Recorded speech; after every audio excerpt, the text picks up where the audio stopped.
Merci beaucoup, frère Tony, et tous les amis, pèlerins, voyageurs et étrangers. Vous savez, nous ne prétendons pas être... Excusez-moi. I'd like to say something that happened about 3 years ago. Maybe you don't know about this, but I'd like to get the congregation to know about it.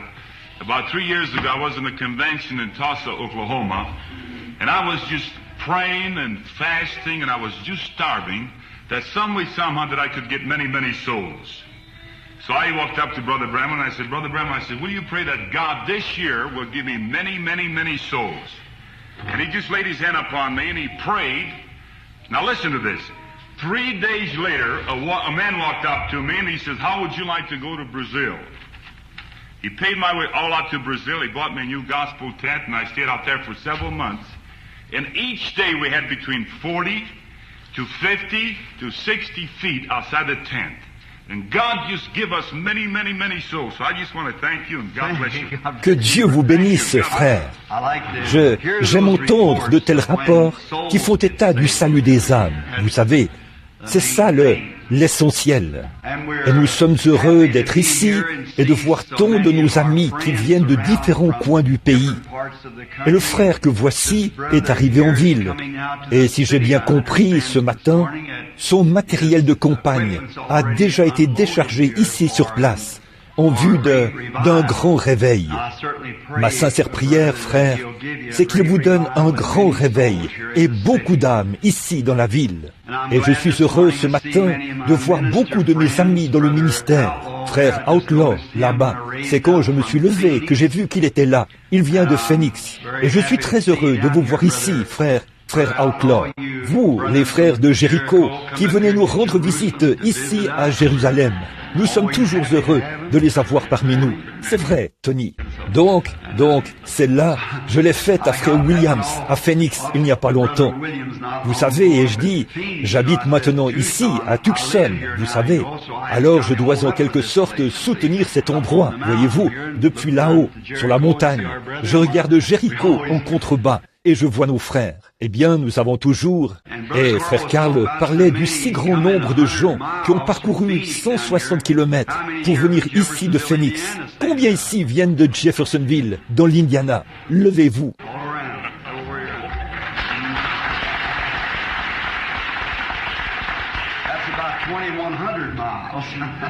Partout, ici.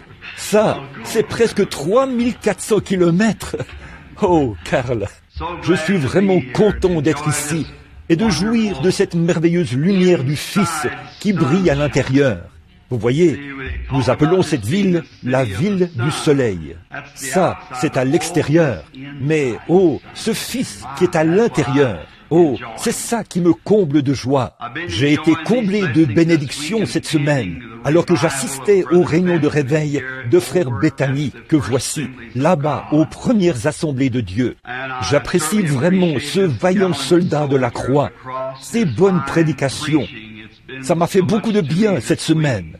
J'ai dit, frère Bethany et moi avons beaucoup de choses en commun.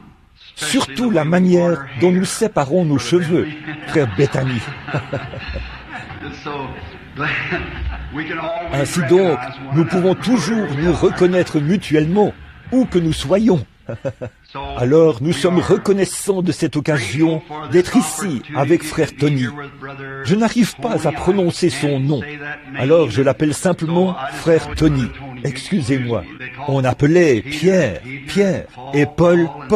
Alors lui, c'est Tony. Je dis toujours aux gens, appelez-moi simplement frère Bill. C'est ce que j'aime ce nom, frère Bill, ou frère. En tout cas, j'aime être associé avec vous, être un frère. J'ai aimé ce petit déjeuner. La seule chose, c'est qu'il n'y avait pas assez de mélasse. Je n'en avais pas suffisamment. J'en ai pris de mon fils et nous avons tout mangé. Puis j'en ai pris de leur frère. Il y avait une assiette supplémentaire. Et malgré tout, je n'ai pas eu assez de mélasse. Vous savez, je suis baptiste. Je ne crois pas à l'aspersion. J'aime vraiment les baptiser. J'aime avoir beaucoup de mélasse. J'ai pris le sucrier et il n'en reste plus grand-chose. Il me fallait les sucrer un peu, vous savez. Je me rappelle, là-bas dans le sud, je crois que c'était en Alabama, j'étais avec les baptistes missionnaires. J'étais là-bas à tenir une réunion de réveil. J'étais dans une petite véranda protégée par une moustiquaire à l'extérieur. Et il y avait une vieille sœur de couleur.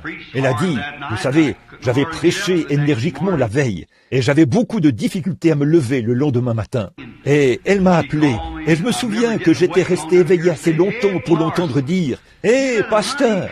Elle a dit « Venez donc, mon cher, c'est déjà la 4e fois depuis ce matin que je remets vos crêpes au feu. » Elle avait remis ses crêpes au feu 4 fois. Je les aime vraiment. Voici une petite histoire que je connais.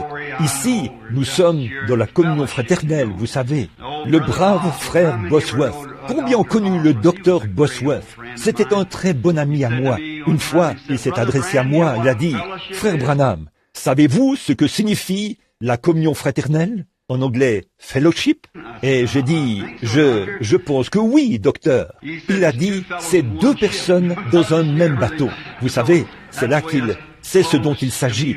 Il s'agit là d'une communion étroite, pas restreinte, une communion étroite les uns avec les autres. Je me souviens qu'un jour, là, pendant que je pense aux crêpes, c'est comme ça qu'on les appelle ici dans le sud, frère Bethany, des crêpes. Donc j'étais à une petite partie de pêche, là-haut dans le nord du New Hampshire. C'est l'habitat des truites fardées et des truites de ruisseau. Et je transportais une petite tente sur mon dos. J'avais marché en transportant du matériel sur mon dos vers un lieu qui était à environ 1 jour et demi de marche, là où aucun novice ne pouvait s'aventurer. J'étais donc là à pêcher des truites.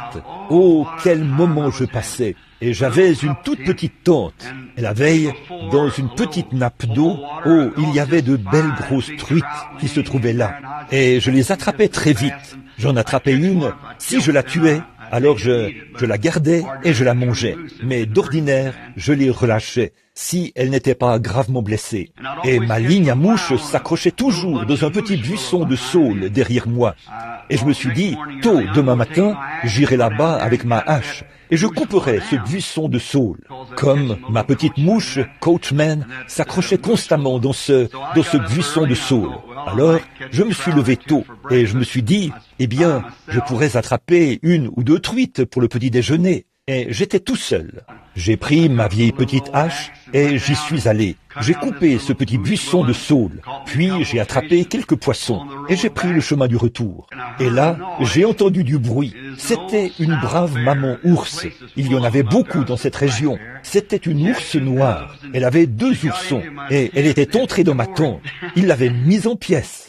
Il ne restait plus rien. C'était simplement, ce n'est pas tant ce qu'ils mangent, mais ce qu'ils détruisent. Dès qu'ils entendent le moindre cliquetis, ils sautent sur la chose. Vous savez, mon vieux poil était abîmé. Eh bien, je ne pouvais rien faire d'autre que de rentrer. Et quand la brave maman ours m'a vu arriver, elle s'est enfuie en grommelant pour appeler ses petits. Et l'un d'eux l'a suivi. L'autre n'est pas venu. Eh bien, je me suis demandé pourquoi il ne l'avait pas suivi. Eh bien, j'avais un vieux pistolet rouillé là, dans la tente. Mais l'ours était assis sur ce pistolet. Eh bien, de toute façon, je n'aurais pas abattu cette brave ours et laissé 2 orphelins dans les bois. Alors et c'est sûr que si vous vous attaquez à une brave maman ours qui a des oursons, elle vous griffera certainement. Vous savez, elle devient en quelque sorte agressive quand qu'elle pense que vous voulez vous en prendre à ses oursons. Donc, ce petit était assis là. C'était un tout petit ourson. Il avait l'air de peser environ 9 kilos, entre 7 et 9 kilos. C'était tout au début. Ça ne faisait pas longtemps que leur hibernation était terminée. Et ce petit avait le dos tourné à moi. Il était tout courbé, comme ceci.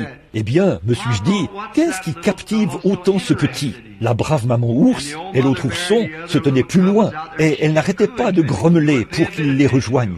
Mais il ne faisait aucun cas d'elle. Je me suis dit, qu'est-ce qu'il a, ce petit? J'ai repéré un arbre où je pouvais me réfugier si elle s'en prenait à moi. Alors, je me suis dit, il faut que je voie ce qui fascine tant ce petit. D'habitude, il s'enfuit. Alors, j'ai continué à faire le tour en la tenant à l'œil, jusqu'à ce que je me retrouve sur le côté. Et vous seriez surpris de savoir ce qu'il faisait. Ce petit s'était emparé de mon bocal de mélasse. qui contenait près de 2 litres de mélasse. Et il en avait fait sauter le couvercle. Ils aiment ce qui est sucré de toute façon, vous savez. Il ne savait pas comment boire cela. Alors, il plongeait simplement sa petite patte là-dedans, puis il la léchait, comme ceci, vous savez, quand il la ramenait vers lui. Et il ne pouvait pas. Je lui ai crié après, j'ai dit, « File d'ici !» Et il s'est retourné. Il n'arrivait pas à ouvrir les yeux. Il avait de la mélasse dans les yeux, vous savez. Il regardait, vous savez. Et il avait nettoyé ce bocal et c'était propre au possible. Je me suis tenu là et j'ai ri. Et tout ce temps, je n'avais pas d'appareil photo pour en prendre une photo, voyez-vous. Et il était là. Puis, quand il a eu fini de bien lécher cela, vous savez, de vraiment bien lécher tout le bocal, il est allé vers sa brave mère et son jeune frère. Et ils ont léché ce petit. Alors je me suis dit, ça, c'est comme une bonne réunion pentecôtiste à l'ancienne mode, quand on plonge les mains jusqu'au coude dans le pot de miel, et que par la suite, on va en parler à quelqu'un d'autre, et on les laisse nous lécher pendant un moment. Vous savez, c'était tout simplement une bonne réunion où on se régale. Vous savez, c'est, à mon avis, ce que faisait ce petit ours. Eh bien, aussi longtemps qu'il léchait la mélasse, il n'y avait en lui aucune condamnation, vous savez. C'est donc comme ça qu'on se sent dans une bonne réunion à l'ancienne mode. Il n'y a pas à être guindé, il n'y a pas à être quoi que ce soit. On ne fait que s'asseoir là et lécher. C'est tout.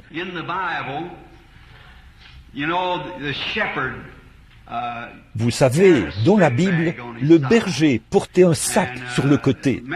Et très souvent, il y transportait des petits morceaux de miel. Et quand il arrivait qu'une de ses brebis soit malade, le berger allait verser un peu de ce miel sur un rocher de calcaire. Et les brebis aussi aiment ce qui est sucré, vous savez. Elle y allait donc, la brebis, et se mettait à lécher ce rocher. Ce qu'elle léchait, c'était le miel, mais tout en léchant le miel, elle avalait du calcaire. Et c'est ce calcaire qui aidait à sa guérison. J'ai ici un sac rempli de miel, et je vais en mettre sur ce rocher, Jésus-Christ. Et vous, les brebis, commencez à lécher maintenant. Je suis sûr que ça guérira tous nos maux, si seulement nous léchons le rocher des âges. Et il s'occupera certainement du reste. Il est le guérisseur de nos malaises physiques et spirituels. Il est le lys de la vallée. Et dans le lys, il y a de l'opium. Et l'opium règle toutes les situations. Ça vous met dans un état second. Et c'est ce que fait le Saint-Esprit quand il vient. Il vous met dans un état d'insouciance. Et alors, vous ne vous souciez pas de savoir qui est assis à côté de vous ou quoi que ce soit d'autre. À ce moment-là, il faut que vous relâchiez la pression. C'est tout. Je me souviens de la fois où une petite fille a été remplie du Saint-Esprit et elle était une jeune méthodiste. Elle donnait un témoignage. Je n'oublierai jamais cette manière primitive qu'elle avait de s'exprimer. Ce n'était pas pire que ce que moi-même je fais. Et elle a dit, eh bien, je veux louer le Seigneur pour ce Saint-Esprit. Elle a dit, si c'était mieux que ça, j'éclaterais. J'aime ces réunions que l'on organise à l'occasion de la convention des hommes d'affaires du plein évangile. Et vous savez, j'ai été ordonné il y a quelques années, il y a environ 35 ans, dans l'église baptiste missionnaire. Et là, pendant des années, j'ai essayé d'être un fidèle ministre de l'Évangile et fidèle à tout ce qui, à ma connaissance, était juste. Puis, après que j'ai eu la grande vision, je n'avais jamais entendu parler du pentecôtisme. J'avais entendu dire qu'il y avait une bande d'exaltés en ville qui bavait par terre et tout. Eh bien, je n'avais jamais prêté attention à ça. Mais quand Dieu m'a appelé, je suis venu parmi eux. Et j'ai simplement, il m'a alors semblé que ce qu'il y avait dans mon cœur, ce désir ardent de quelque chose qui m'animait, avait trouvé ce qui lui allait comme un gant. C'est vraiment la chose juste, et j'ai vraiment apprécié ça. Quand je suis venu parmi les frères, j'ai constaté que chez eux aussi, c'était comme chez nous, les baptistes. Ils étaient divisés en tellement d'organisations différentes. Oh, il y en avait de toutes sortes. Certains montaient un chameau à une bosse, d'autres un chameau à 2 bosses, d'autres un chameau à 3 bosses, et d'autres pas de bosse du tout. Mais, vous savez, je me suis dit, je ne ferai partie d'aucun groupe en particulier, parce qu'on m'identifierait à ce seul groupe. Je me tiendrai donc simplement entre eux, et je dirais, nous sommes frères. Je crois que c'est Jacob qui avait creusé un puits et les Philistins l'en avaient chassé. De mémoire, il l'avait appelé Malice, ou quelque chose comme ça. Puis, il en avait creusé un autre. Les Philistins l'en ont chassé, et il l'a appelé Querelle. Et il en avait creusé un autre. Il a dit, il y a de la place pour nous tous. Et c'est ce que je crois. Il y a de la place pour nous tous. Ainsi donc, la seule chose dont je fais partie depuis que je suis dans le mouvement du plein évangile, je suis l'un de vous. Et, à mon avis, c'est ce qu'il y a de plus proche du ciel. S'il y a quelque chose qui est plus proche encore, je tâcherai de trouver cela. Mais c'est ceci que j'ai trouvé et j'aime ceci. Je m'en tiendrai à ceci jusqu'à ce que quelque chose de mieux arrive. Et je m'attends à ce que quelque chose de mieux arrive. Comme Pierre l'a dit, le jour de la Pentecôte, il a dit, ceci, c'est cela. Et si ceci n'est pas cela, alors je garderai ceci jusqu'à ce que cela arrive. Alors, je vais simplement m'en tenir à ceci, parce que c'est très bien. Puis j'ai vu que ces hommes d'affaires chrétiens, ces hommes d'affaires du plein évangile, avaient adopté à peu près la même position, dans la brèche, entre les belles grandes organisations des églises, pour essayer de créer un pont pour quelque chose, c'est-à-dire amener la communion fraternelle, pour combattre, non pas dans le but de démolir quelque organisation que ce soit, ou de faire en sorte que tous entrent dans une seule organisation, mais simplement pour amener la communion fraternelle. Et c'est pour cette raison que je me suis joint à vous. Et ceci, c'est la seule organisation dont je fais partie, l'association des hommes d'affaires du plein évangile. Parce qu'elle essaye de faire ce que je pense être, ce qui pourrait rendre un grand service à Dieu et à son Église, pour que règne parmi nous ce sentiment que nous ne sommes pas séparés. Nous sommes frères et nous avons tous reçu le même Saint-Esprit. Maintenant, Dieu vous a donné le Saint-Esprit, il a aussi donné le Saint-Esprit à l'autre personne. C'est comme le groupe des Branham. J'ai 9 frères et il y en a qui sont gros et petits, grands et minces, et moi, je suis monsieur entre deux. Donc, il y en a de toutes sortes. Certains ont les cheveux blonds, d'autres ont les cheveux noirs, et d'autres, rien du tout.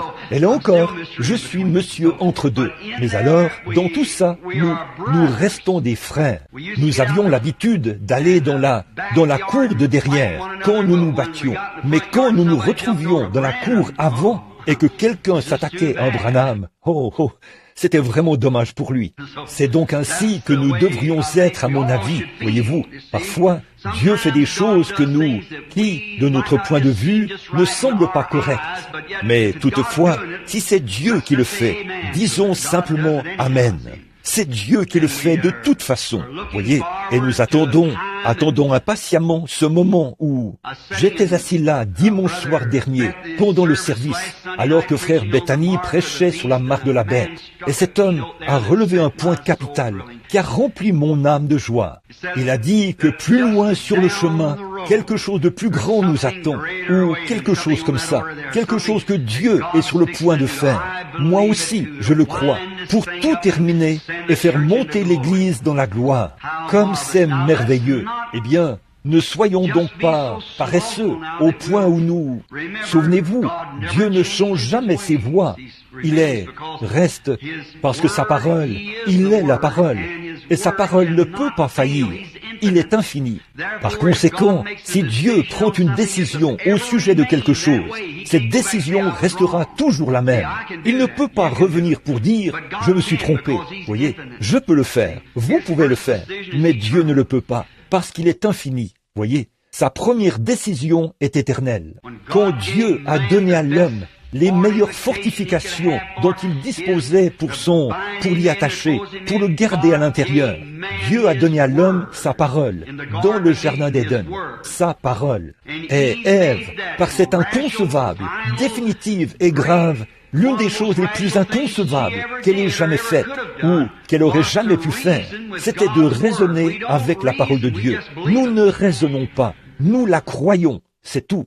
Eh bien, Dieu n'a jamais exigé quoi que ce soit d'autre que de croire sa parole. C'est vrai, sa parole, nous devons rester derrière elle. Maintenant, voici ici un petit quelque chose. Vous savez qu'un jour, la Bible avait prédit la venue d'un grand prophète qui rassemblerait Israël. Et quand il est venu, savez-vous qu'il a marché au milieu des gens et ils ne l'ont pas su. Et un jour, Jésus parlait à ses disciples. Il a dit, « Voici, le Fils de l'homme montera à Jérusalem. » Et ainsi de suite. Ils ont dit, « Pourquoi les scribes ?» Autrement dit, ceux qui écrivaient les Écritures. Pourquoi les scribes disent-ils qu'Élie doit venir premièrement et rétablir toutes choses? Il a dit, je vous le dis en vérité, Élie viendra premièrement. Mais je vous dis qu'Élie est déjà venu, mais vous ne l'avez pas su. Vous voyez, il a été parmi eux, ils ne l'ont pas su. Il en est de même du Fils de l'homme. Ils ont compris qu'il parlait de Jean-Baptiste.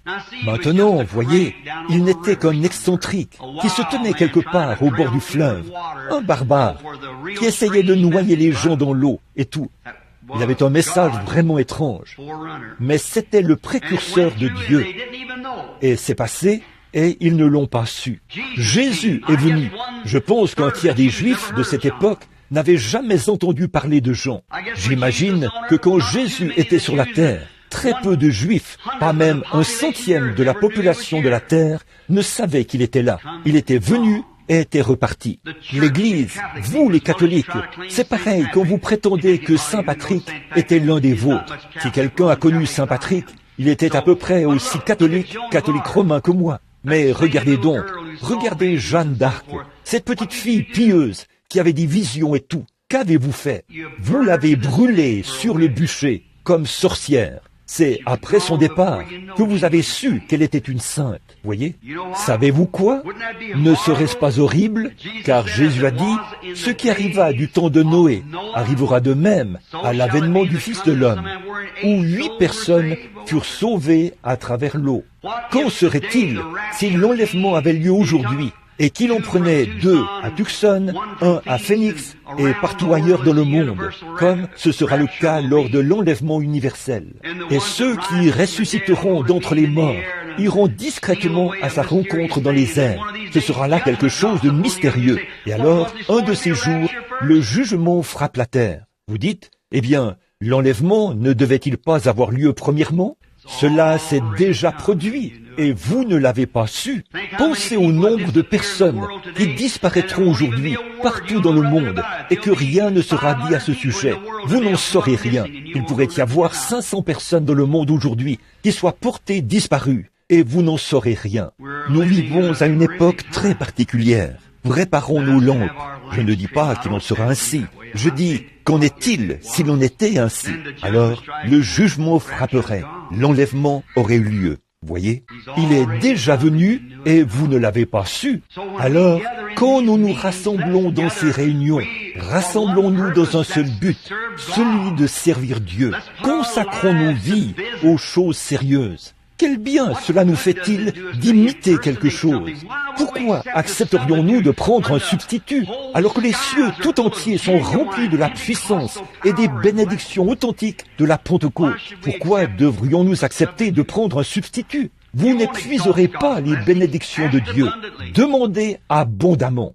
Pouvez-vous imaginer un petit poisson d'à peu près 1 centimètre, là-bas au milieu de l'océan, qui dirait « Je ferais mieux de boire de cette eau avec retenue. Je pourrais en manquer. » Eh bien, ça a l'air ridicule. Or, c'est plus ridicule de penser que vous pourriez épuiser la bonté de Dieu.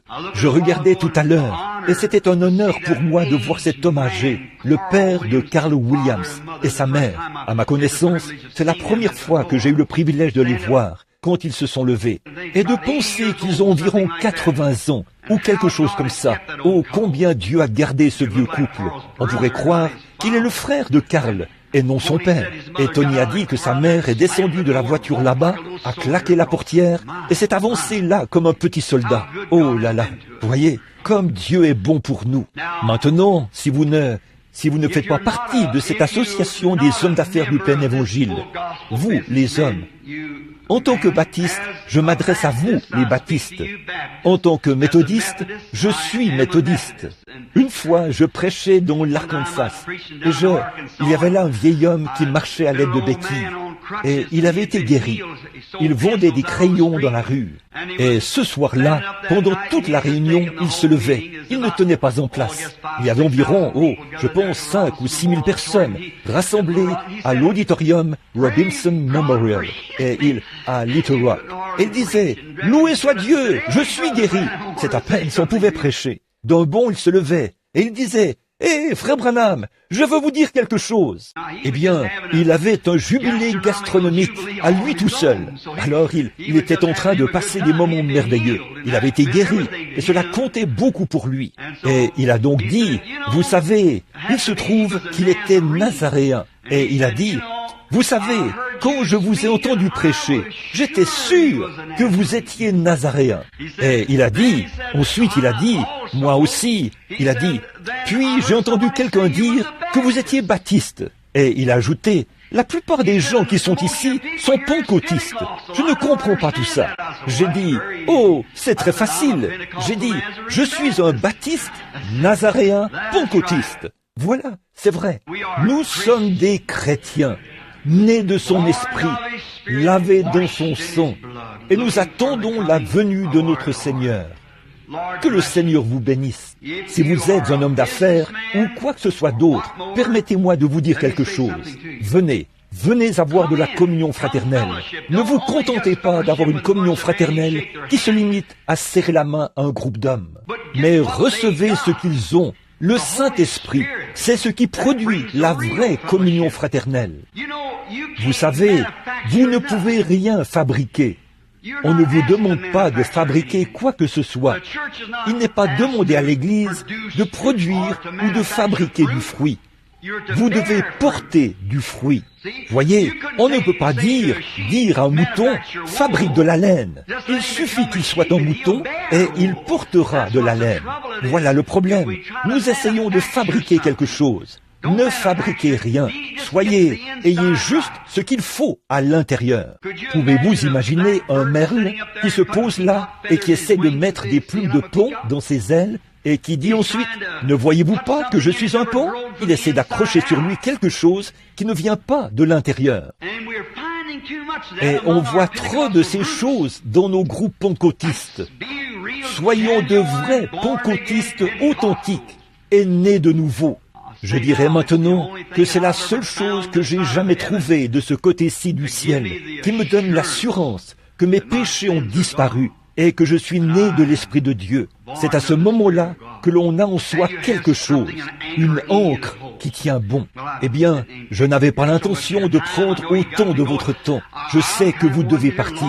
Et je suis un peu comme l'un de ces frères intarissables. Il me faut environ 1 heure pour commencer, puis je prêche environ 2 heures. Et ensuite, il me faut environ 3 heures pour m'arrêter. Bon, par contre, je n'irai pas à de tels extrêmes ce matin. Eh bien, nous apprécions le fait que vous soyez venus. Je vis maintenant ici à Tucson, ici dans la bonne vieille Jérusalem. Et frère Tony, si le Seigneur le veut, je serai là de temps en temps pour donner un coup de main et assister à toutes vos réunions de réveil. À vous les frères dans le ministère, je ne suis pas venu ici pour construire une église. Je suis venu ici pour apporter mon aide à ce qui a déjà été construit, pour y apporter ma contribution et faire tout mon possible afin de vous aider, frères, à gagner des âmes ici à Tucson. Je n'ai aucune intention de commencer des réunions où que ce soit, à moins que ce soit des réunions conjointes ou quelque chose qui pourrait nous permettre de tous nous rassembler. Je ne suis absolument pas venu ouvrir une église. Non, monsieur, nous en avons beaucoup. Ce qu'il nous faut, c'est de les remplir de chrétiens nés de nouveau. Oui, monsieur. Alors je suis ici pour donner un coup de main, pour aider de toutes les manières possibles, partout où je pourrais le faire, chaque porte qui m'est ouverte, afin de rendre témoignage du salut par la grâce de notre Seigneur Jésus-Christ et du remplissage de son esprit qui m'ont gardé pendant toutes ces années. Bon, bien des fois, j'ai vu Tony tout à l'heure. Il a dit, « Frère Branham, je dois noter ce que je voudrais dire. » C'est pareil pour moi. Vous savez, quand on vieillit un peu, on ne pense plus comme avant. L'autre jour, quelqu'un m'a demandé, « Frère Branham, quel âge avez-vous? No, I said, past 25. Oh, et je dis, j'ai dépassé 25 ans. De combien? J'ai dit, je les ai dépassés 2 fois. Alors, je ne suis plus un enfant. C'est pour ça que nous séparons nos cheveux par le milieu, frère. C'est vrai, c'est vrai. Eh bien, est-ce que tout le monde aime le Seigneur? Oh, c'est merveilleux. À présent, rejetons tout petit fardeau et tout petit souci maintenant.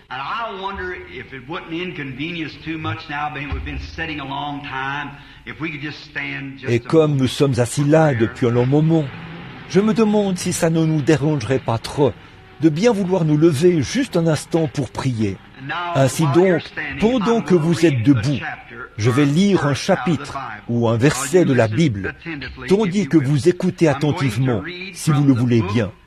Je vais lire dans le livre de l'Apocalypse de Jésus-Christ, chapitre 3, à partir du verset 14.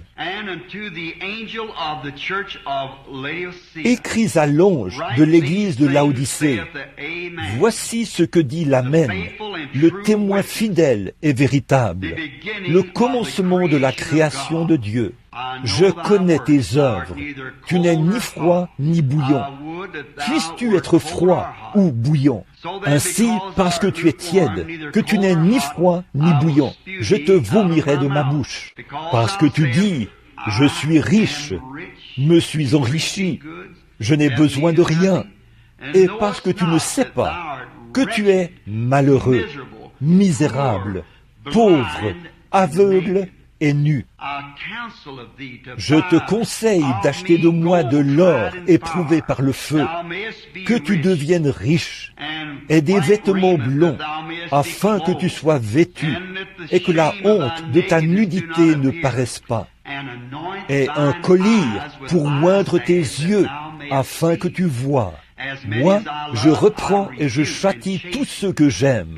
Aie donc du zèle et repens-toi. Voici, je me tiens à la porte et je frappe. Si quelqu'un entend ma voix et ouvre la porte, j'entrerai chez lui, je souperai avec lui et lui avec moi. Celui qui vaincra, je lui donnerai de s'asseoir, le ferai asseoir avec moi sur mon trône, comme moi aussi j'ai vaincu et me suis assis avec mon Père sur son trône. Que celui qui a des oreilles entende ce que l'Esprit dit aux églises. Avec nos têtes inclinées et nos cœurs aussi, prions. Seigneur Jésus, nous te remercions ce matin. Ô notre noble et bienveillant Dieu, toi qui as ressuscité le Seigneur Jésus d'entre les morts et qui nous l'as présenté ce matin sous la forme du Saint-Esprit qui courtise nos cœurs afin que nous ayons une marche plus intime avec lui. En effet, nous voyons que le jour tire à sa fin. Le jour du temps disparaîtra bientôt pour céder place à l'éternité. Nous nous approchons du rivage. Nous pouvons entendre les vagues qui déferlent. Ô Dieu, c'est une heure dangereuse, comme nous le lisons ici, ce dernier rail de l'Église, Laodicée, où nous nous approchons du rivage. Les richesses et les choses de ce monde ont aveuglé les yeux des gens. Oh, nous prions, ô Dieu, que notre ancre s'accroche au rocher des âges et y reste jusqu'à l'aube. Accorde-le, Seigneur. Bénis ce mouvement de Dieu que l'on appelle le chapitre des hommes d'affaires du plein évangile. Nous te prions de bénir ce chapitre ici à Tucson. Puisse-t-il croître au point où ce Ramadan sera obligé de détruire ses murs et de s'agrandir, afin de pouvoir accueillir le nombre de chrétiens nés de nouveau qui viendront. Accorde-le. Bénis le frère qui vient pour tenir des réunions de réveil sous la tente en ville. Puisse cela être un outil qui contribuera à faire entrer des âmes dans ces églises et dans le royaume de Dieu. Bénis frère Bethany, là-bas à la première assemblée, alors qu'il y poursuit son grand travail pour le royaume de Dieu, Seigneur. Oh, combien nous te prions d'aller de l'avant avec lui et avec les églises partout au pays. Maintenant, alors que nous nous attendons à toi, puisse le Saint-Esprit nous donner l'interprétation et mettre en lumière le contexte de ce texte, car c'est au nom de Jésus que nous le demandons. Amen.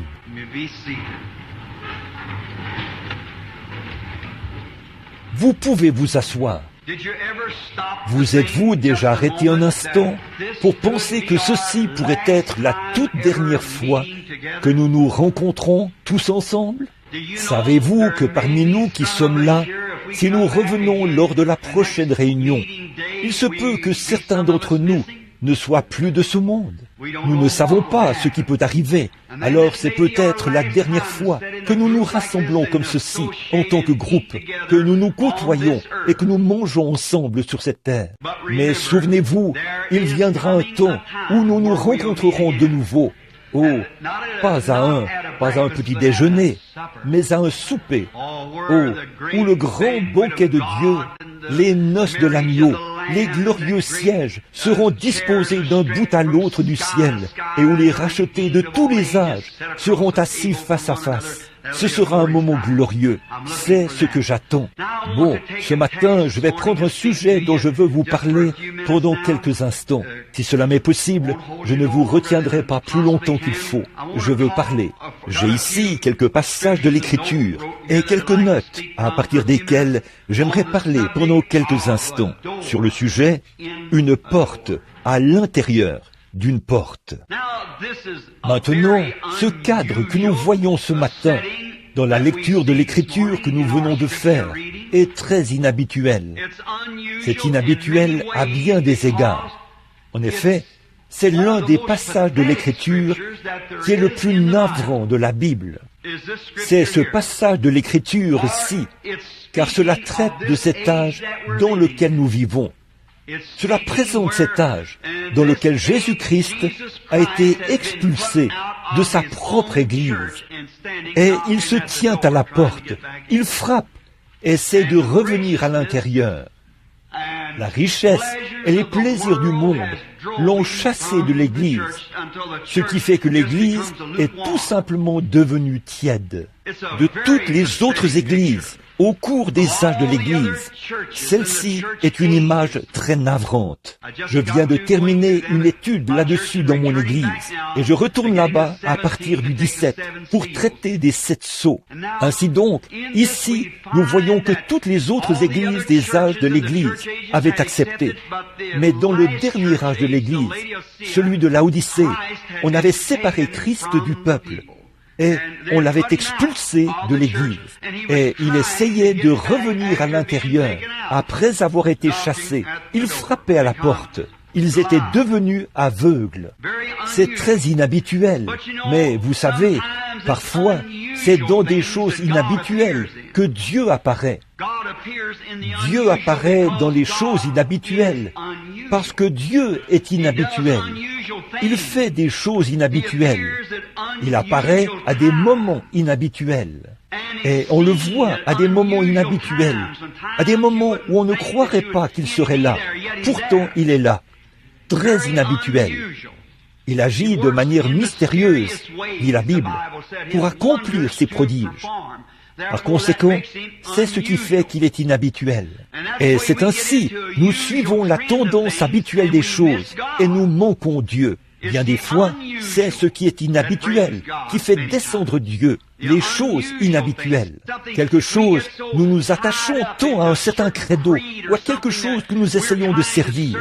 Et là, si tout ne se passe pas exactement comme nous pensons que cela le devrait, alors nous rejetons cela. Ce n'est pas de Dieu. Nous commettons là une terrible erreur. Dieu se manifeste et ensuite il se cache de la chose même dans laquelle il se manifeste. Voyez, il peut se manifester dans quelque chose, puis se retirer et se cacher. Comme avec la semence, il se manifeste dans une jolie fleur, puis il la laisse pourrir, mais il se cache afin d'apparaître de nouveau. C'est ainsi que Dieu agit. Il est très inhabituel. Il a des moments inhabituels, des manières inhabituelles. Et parfois, c'est dans des petites choses. Bien des fois, nous manquons de trouver Dieu parce que selon nous, c'est trop petit. Je réfléchissais à ça il y a quelques instants, quand nous parlions du fait que le chapitre est petit, ou du petit nombre de gens que nous avons. Eh bien, j'ai eu le privilège de m'adresser à de grandes foules. À Bombay, en Inde, il y avait 500 000 personnes dans une seule réunion. En Afrique du Sud, peut-être qu'il y avait 250 000 personnes lors d'une seule réunion. Mais là où j'ai passé les moments les plus agréables et les plus bénis, c'est quand nous avions de petites réunions de prière dans des foyers.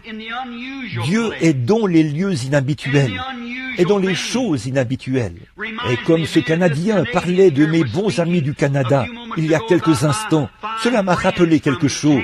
Il y a quelque temps, j'ai eu le privilège de prier pour le roi George, comme vous le savez, alors qu'il souffrait de la sclérose en plaques. Le Seigneur l'a guéri. Il était venu au Canada alors qu'il souffrait encore de cette sclérose en plaques. C'était un brave homme. Toutes les écoles avaient fermé leurs portes quand il est allé à Vancouver pour que les élèves puissent aller porter leur...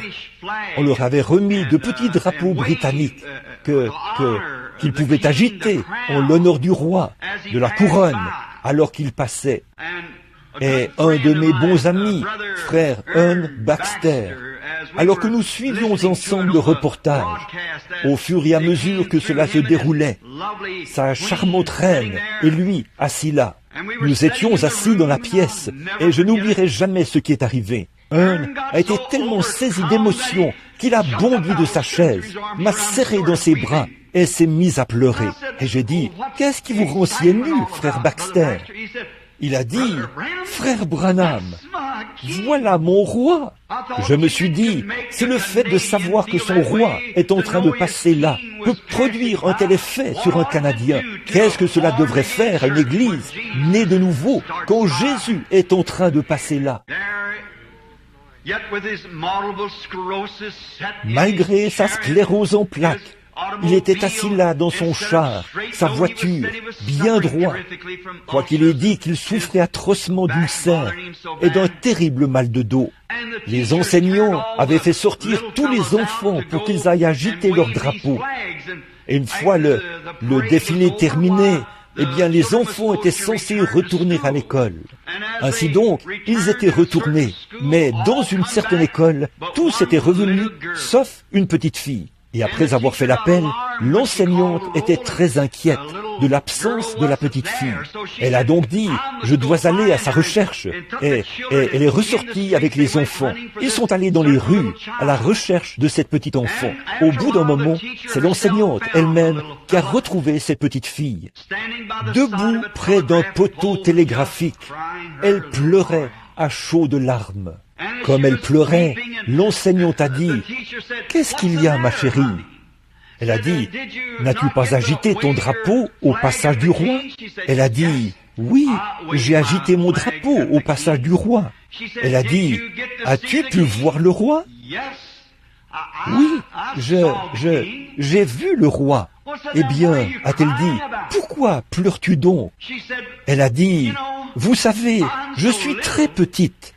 J'ai vu le roi, mais lui, il ne m'a pas vu. » Eh bien, il se peut qu'il en soit ainsi quant au roi George ou tout autre roi, mais il n'en est pas ainsi du roi Jésus. Peu importe combien petite est l'assemblée sur laquelle il vous a établi pasteur, ou combien petite semble l'œuvre, si ce n'est que de parler aux laitiers ou aux vendeurs de journaux, il le verra. Vous ne pouvez rien faire pour Jésus sans qu'il le sache. N'oubliez pas, il connaît chaque petite chose que vous faites et il vous en donnera tout le mérite, car c'est pour faire cela que vous avez été désignés. Peu importe combien c'est petit, faites-le quand même. S'il s'agit d'agiter votre petit drapeau, agitez-le. Il est donc cette chose inhabituelle. Il pourrait gagner une âme. Je crois que c'est Dwight Moody. Ou est-ce que je me trompe? Peut-être que ce n'est pas lui. Une sœur âgée avait un fardeau sur le cœur. Elle voulait gagner une âme à Christ. Elle était blanchisseuse. Ça fait 150 ans, je pense. Elle a mis de l'argent de côté jusqu'à ce qu'elle ait économisé $3. Et elle a loué une vieille écurie qui lui a coûté $1 pour la semaine. Elle y est allée, elle a nettoyé elle-même. Elle a pris son bon de lavage et on a fait un hôtel. Puis elle a installé une chaire. Et ce vieux bon de lavage avait encore des traces d'eau savonneuse. Et elle a pris des tracts et elle a commencé à les distribuer. C'était au tout début de ce pays, l'Amérique, et tout le monde regardait ça et le jetait par terre. Elle était méthodiste. Ainsi donc, les gens jetaient cela par terre. Et en ce temps-là, les méthodistes étaient comme les pentecôtistes aujourd'hui. On les considérait comme une bande de fanatiques. Ils étaient étendus par terre dans des écoles. Ils tombaient sous la puissance de Dieu. Et on leur versait de l'eau sur le visage. Et ne me dites pas le contraire. J'ai assisté à leurs réunions, voyez. Et si seulement on les avait laissés tranquilles, au lieu de leur faire un pas en arrière, si on les avait simplement laissés aller de l'avant, ils auraient été pentecôtistes, vous voyez. Mais là, cette pauvre vieille femme distribuait des tracts, et père, tout le monde les jetait dans la rue. Et elle était là, à pleurer, parce qu'on l'avait rejetée, alors qu'elle avait mis tant d'efforts pour faire venir un ministre dans la ville, afin qu'il tienne des réunions de réveil. Et ce ministre devait arriver ce soir-là. Elle s'en allait. Et il y avait là un petit garçon qui portait, là-bas dans le sud, on appelle ça des bretelles. Vous savez, il portait des bretelles. Ses cheveux en bataille lui descendaient dans le cou. Il s'est approché et a dit, « Hé, madame, qu'est-ce que vous distribuez ?» Et elle a dit, « C'est un tract, mon chéri, a-t-elle dit. »« Eh bien, a-t-il dit, je ne sais pas lire. » Il a dit, « Ça parle de quoi ?» Elle a dit, « Eh bien, nous aurons une réunion à l'ancienne écurie ce soir. » Il a dit, « Merci, puis-je en avoir un ?» a-t-il dit. « Oui. » Et il l'a mis dans sa poche. À la réunion ce soir-là, savez-vous qui était là? Ce brave et fidèle pasteur et la dame. Ce sont les seuls qui étaient à la réunion. Le brave vieux soldat, peu lui importait qu'il y en ait un seul ou 1000. Il a pris son texte, s'est tenu là et a prêché à la dame, aussi fidèlement qu'il l'aurait fait devant 10 000 personnes. Qui est-ce qui s'est présenté à la porte? Le pas mal assuré, vers le début de la prédication, nul autre que ce petit garçon, aux cheveux en bataille. Ce soir-là, il s'est retrouvé à l'hôtel. Si je ne me trompe pas, c'était le petit Dwight Moody qui a envoyé un demi-million d'âmes à Christ. Voyez, oh là là, que de grandes réunions avaient cours, des choses qui en mettaient plein la vue. Voyez, Dieu est dans les choses inhabituelles. Dieu apparaît de manière inhabituelle. Gardez bien cela à l'esprit.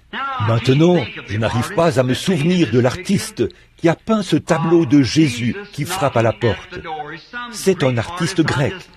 Je n'arrive pas à me souvenir du nom de cet homme en ce moment, mais il avait passé pratiquement toute sa vie à peindre ce tableau. Et voyez-vous, avant qu'il puisse être exposé au Panthéon, il doit d'abord passer par la galerie des critiques. Tout grand tableau suit obligatoirement ce processus. Il doit passer par la critique.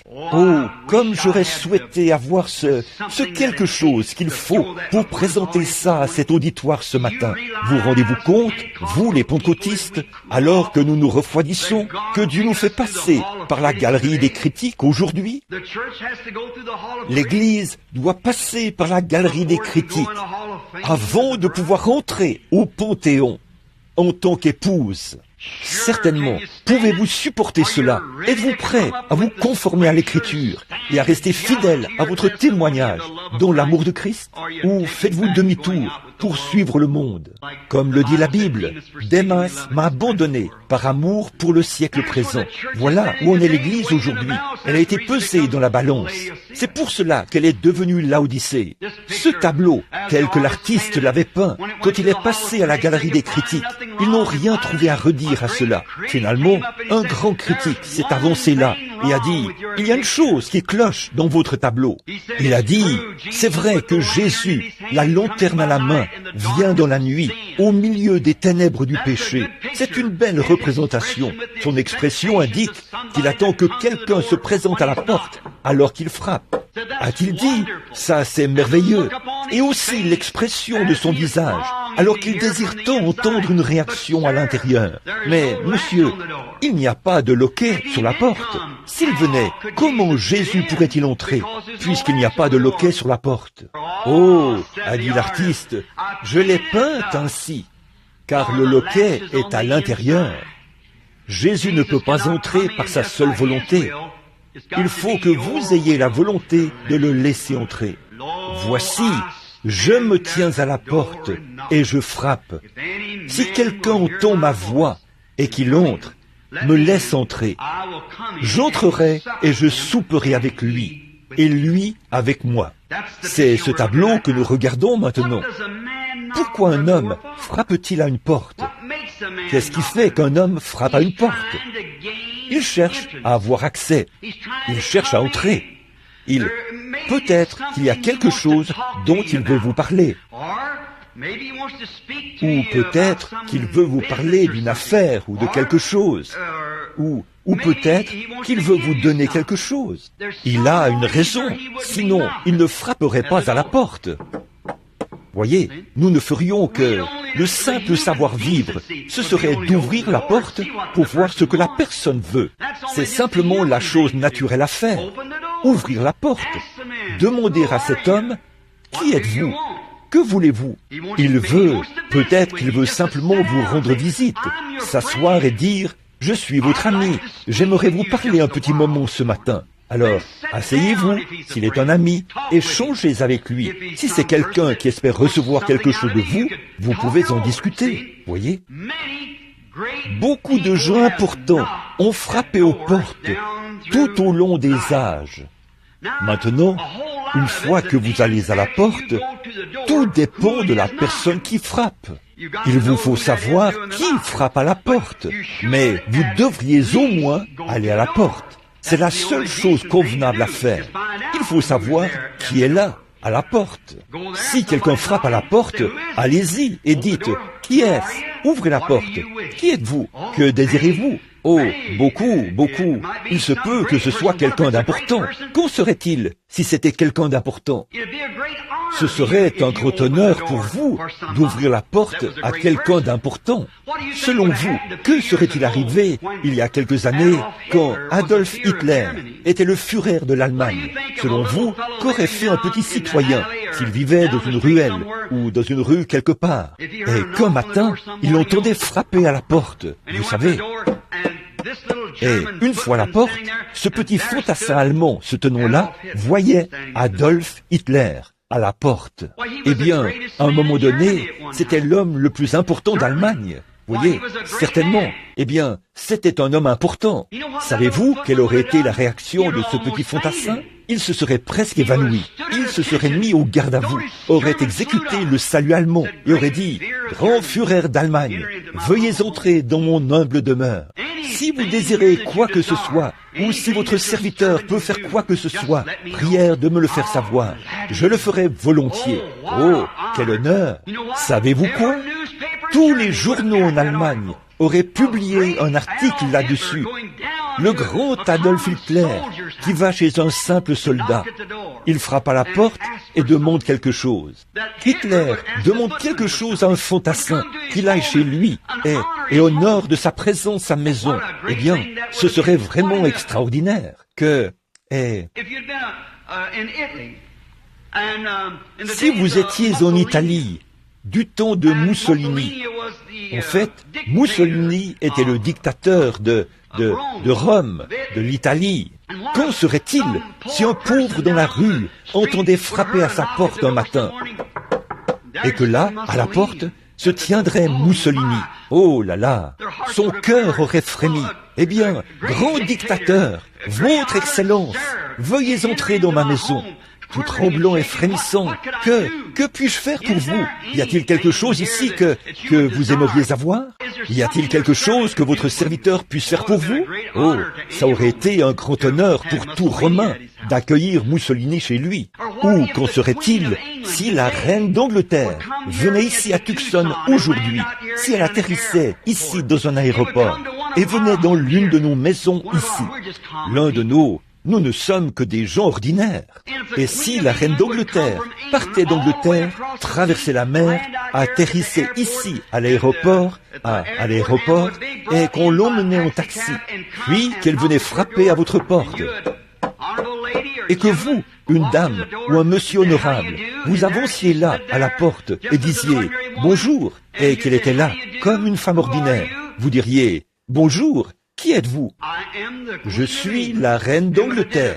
Puis elle ferait connaître son identité. Oh là là, quel honneur, que de considération.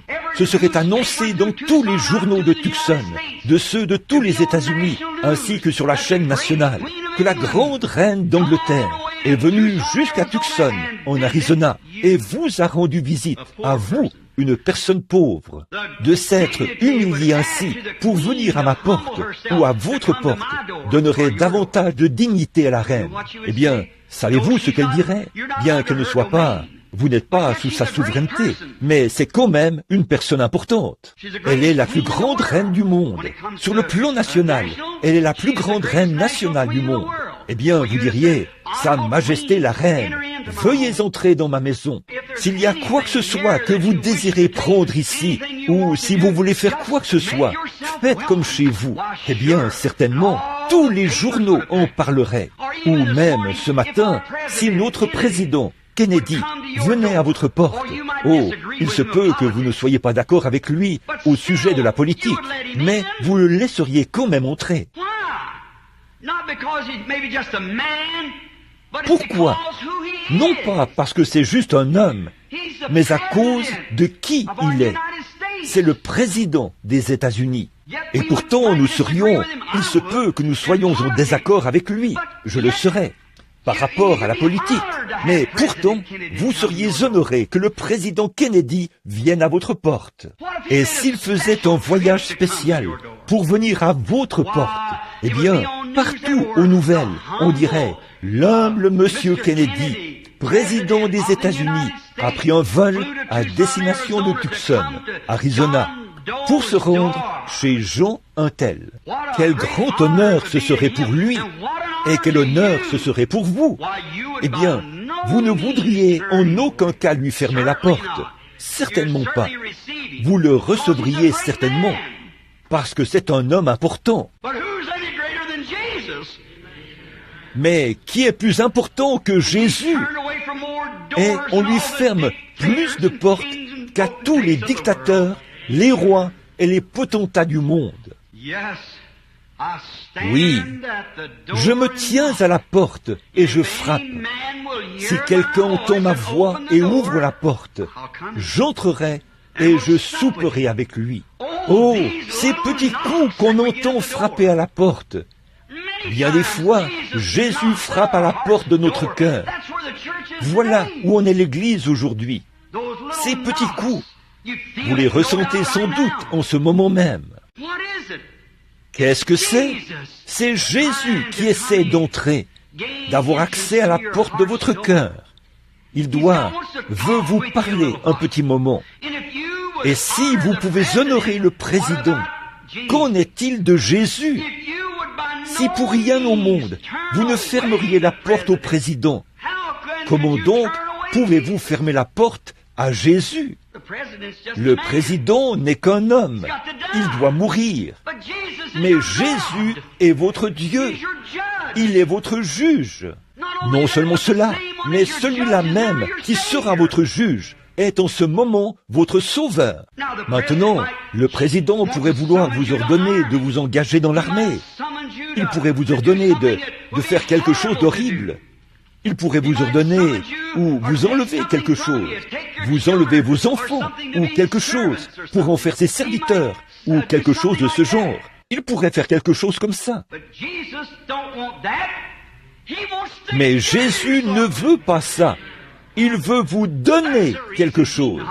C'est pour ça qu'il frappe à la porte. Il a quelque chose pour vous.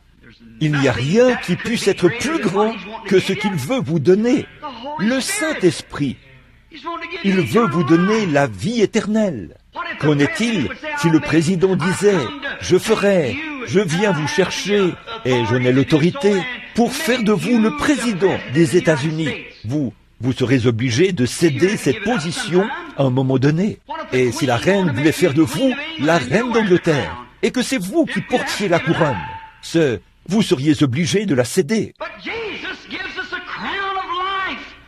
Mais Jésus nous donne une couronne de vie que nous ne cédons jamais, une couronne incorruptible de sa gloire.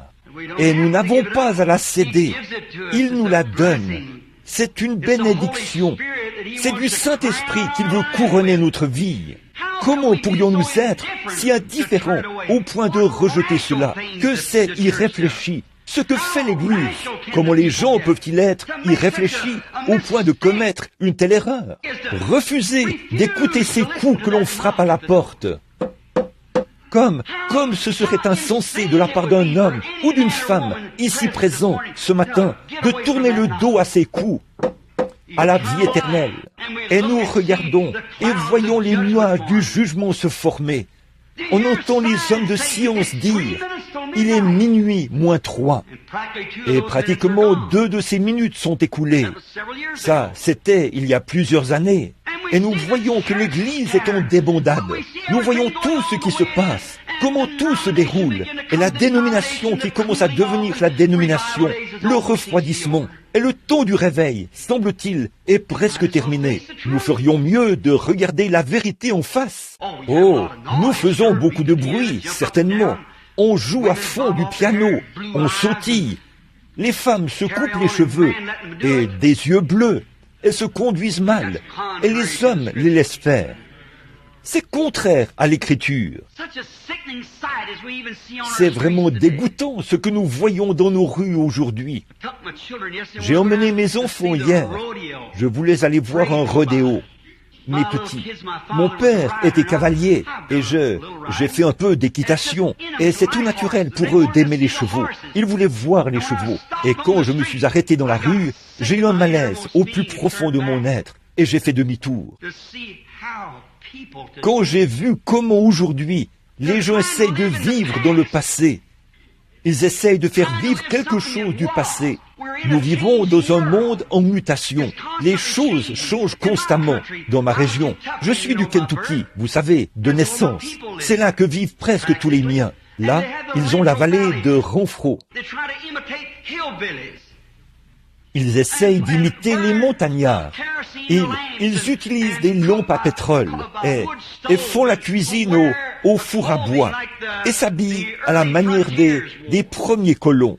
Ils sont dans un monde en mutation, mais ils essayent de vivre dans un, vous vivez à une époque moderne et vous essayez de retourner à un mode de vie différent, à quelque chose qui relève du passé. Qu'est-ce qui incite un homme à le faire? C'est parce qu'il est censé le faire. Mais alors, quand on essaie de leur apporter un évangile qui ne change jamais, ils n'en veulent pas. Ils veulent quelque chose de moderne et au goût du jour. Quelqu'un qui va leur passer la main dans le dos, les laisser s'en tirer avec le simple fait d'adhérer à l'Église et leur permettre de vivre comme bon leur semble. Mais quand il s'agit de vraiment revenir à l'Évangile, ils n'en veulent pas. Cette chose même qui en eux soupire après le passé, c'est l'Évangile. Et ils essayent de satisfaire cette soif par un retour aux sources dans le naturel et refusent de le faire dans le spirituel. Voyez-vous comment le diable présente aux gens un Évangile à l'envers? Sans manquer d'égard envers mes sœurs. Mais si dans les temps anciens, une femme s'était promenée en ville, comme j'en ai vu hier, en pantalon, je me demande bien comment cette femme a pu les enfiler. On avait l'impression qu'il était tellement serré que la peau était à l'extérieur. Je me suis demandé comment cette femme a pu passer le pied. Et elle se promenait dans la rue. Alors que la Bible dit, celle qui met un vêtement d'homme est une abomination aux yeux de Dieu. Et compte à tout ce bleu qu'elle avait tout autour des yeux. Si elle était passée par une ville du Far West, le vieux médecin l'aurait envoyée à l'hôpital et il aurait mis la ville en quarantaine à cause de cette maladie, car une femme était en état de décomposition avant de mourir. C'est vrai, quelle maladie! Voyons donc, vous essayez de retourner à ce mode de vie passé, mais quand l'évangile du Saint-Esprit à l'ancienne mode frappe, vous le refusez, et il est comme au jour de la Pentecôte, avec les mêmes attributs qu'il avait, pour nous purifier et faire de nous de nouvelles créatures. Nous vivons dans les ombres, et l'Église est dans cet âge de Laodicée. Elle est riche, elle n'a besoin de rien.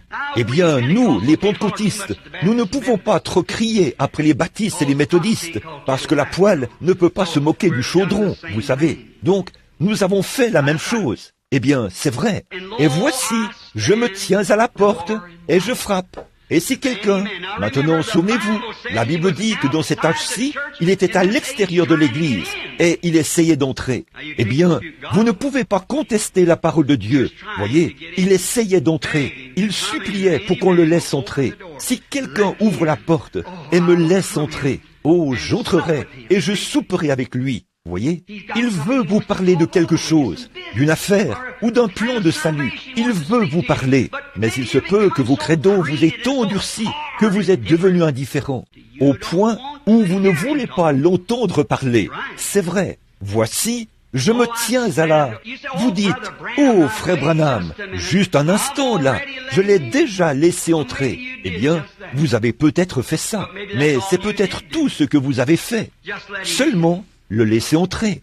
Vous voyez, bien des gens la seule idée de se retrouver en enfer leur fait peur. Ils savent que sans Christ, ils iront là-bas. Voyez, et ils disent, eh bien, ça fait 30 ans, ça fait 20 ans que je l'ai laissé entrer. Certainement, mais c'est peut-être tout ce que vous avez fait. Qu'en serait-il si je venais chez vous et frappais à la porte, et que vous me disiez, entrez donc, frère Branham. J'entrerai. Mais restez juste ici, n'allez pas fouiner partout et fouiller dans ma maison. Voyez? Eh bien, savez-vous qu'à l'intérieur de la porte du cœur humain, nous avons de petits compartiments secrets? Oh, nous ne voulons pas l'admettre, mais c'est la vérité. Bien sûr, nous avons de petits compartiments secrets. Oui, monsieur, nous aimons appeler, nous l'accueillons dans notre cœur, mais nous ne voulons pas faire de lui notre Seigneur. Nous ne voulons pas aller en enfer. Donc, ô Jésus, franchis le seuil de ma porte pour que je n'aille pas en enfer. Mais je ne veux pas que tu sois mon Seigneur.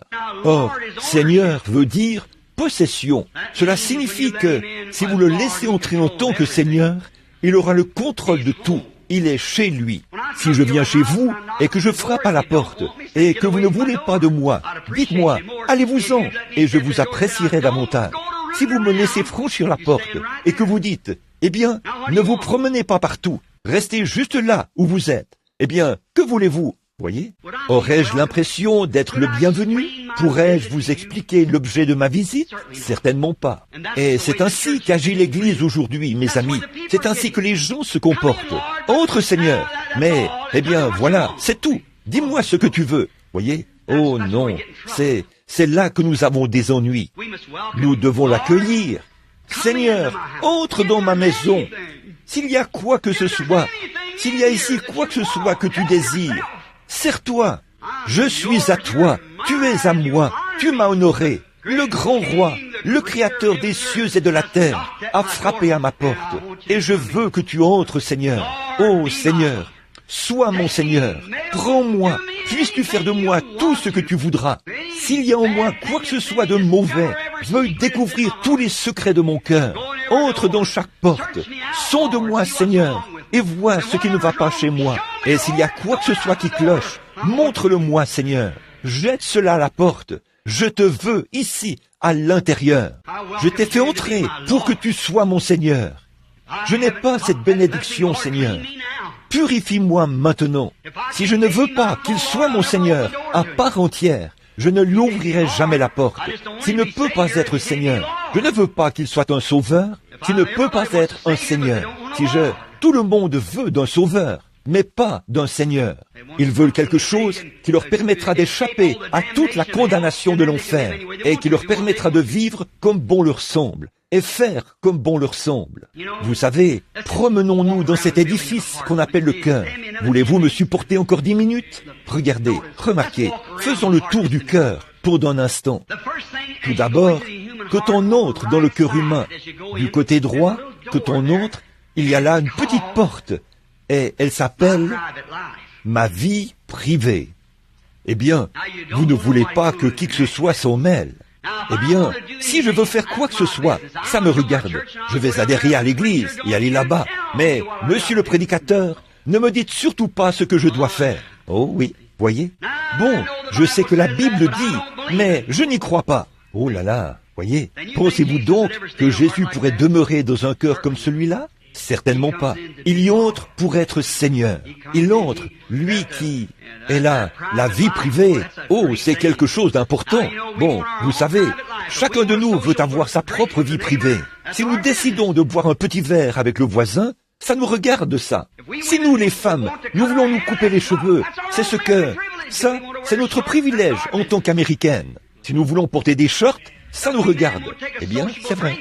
Si nous, les hommes, nous décidons de boire un petit verre, et si nous voulons permettre à notre femme de le faire, vous n'avez pas le droit de nous dire quoi que ce soit à ce sujet. Mais l'Évangile dit, ne le faites pas. Eh bien, la parole de qui est vraie? Voyez, la parole de Dieu est vraie. Vous dites, oh, bien sûr, nous voulons Jésus. Certainement, on pense l'avoir. Et tout. Mais si l'enlèvement avait lieu, je me demande si nous ne nous retrouverions pas seuls ici un de ces jours, et qu'ensuite nous nous demanderions ce qui s'est passé, si cela arrive dans le plus grand secret, vous savez. C'est ce qui arrivera, comme un voleur dans la nuit. 99 personnes sur un demi-million, sur 1 million, ne sauront jamais que l'enlèvement a eu lieu. Ce sera passé, et ils n'en sauront rien du tout. Jésus l'a dit. Alors, c'est forcément vrai. Voyez, certainement, il viendra comme un voleur dans la nuit pour les enlever. Comme ce livre que j'ai lu une fois. Comment s'appelait ce personnage? Roméo et Juliette, ou quelque chose comme ça. Voyez, il était venu la prendre de nuit. C'est ce que Jésus fera au moment où le monde sera profondément porté par le sommeil. Comme la Bible dit, dans l'âge de Laodicée, il entrera discrètement et prendra cette épouse. Alors, tous ceux qui seront ressuscités, de tous les âges, ceux de tous les âges, ils iront tous au ciel, parmi l'épouse. Alors, les jugements s'abattront. L'Église dira, eh bien, un instant là, je pensais qu'il devait y avoir une épouse, la venue du Seigneur et l'épouse. C'est passé, il y a belle lurette, voyez, et vous n'en avez rien su, voyez, c'est arrivé en secret. Pourquoi? Nous disons, oh, je suis membre d'église, je suis méthodiste, je suis baptiste, je suis pentecôtiste. Ça ne veut absolument rien dire pour Dieu. Pas plus qu'un médecin qui dit, vous avez un cancer à un stade avancé. Ça n'a rien à voir avec la maladie. C'est juste un nom qu'on lui a attribué. C'est un démon, vous voyez, un cancer. Si vous disiez, c'est une colombe, c'est une buse, c'est juste une sorte de vautour. Ça n'a rien à y voir. Et vous voyez, ça ne guérit pas cela, ça ne tue pas cela. C'est juste un nom qui indique ce que c'est. Juste de dire, vous dites, je suis chrétien, je suis seulement par profession peut-être. Vous voyez, nos vies parlent si fort qu'on n'entend même pas notre témoignage. Nos vies, nos actions, notre moralité au milieu de nous. Les réunions de réveil seront organisées ici. Par qui? Les baptistes. Ah, nous n'avons rien à faire avec ça. Pourtant, Dieu pourrait avoir un message là-bas pour nous. Qui l'organise? La première assemblée, la deuxième assemblée, ou le nom de Jésus, ou l'église de Dieu, ou une autre. Oh, eh bien nous ne faisons pas partie de ce groupe-là. Nous sommes frères.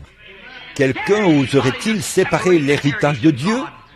Ils ont reçu le Saint-Esprit comme vous l'avez reçu.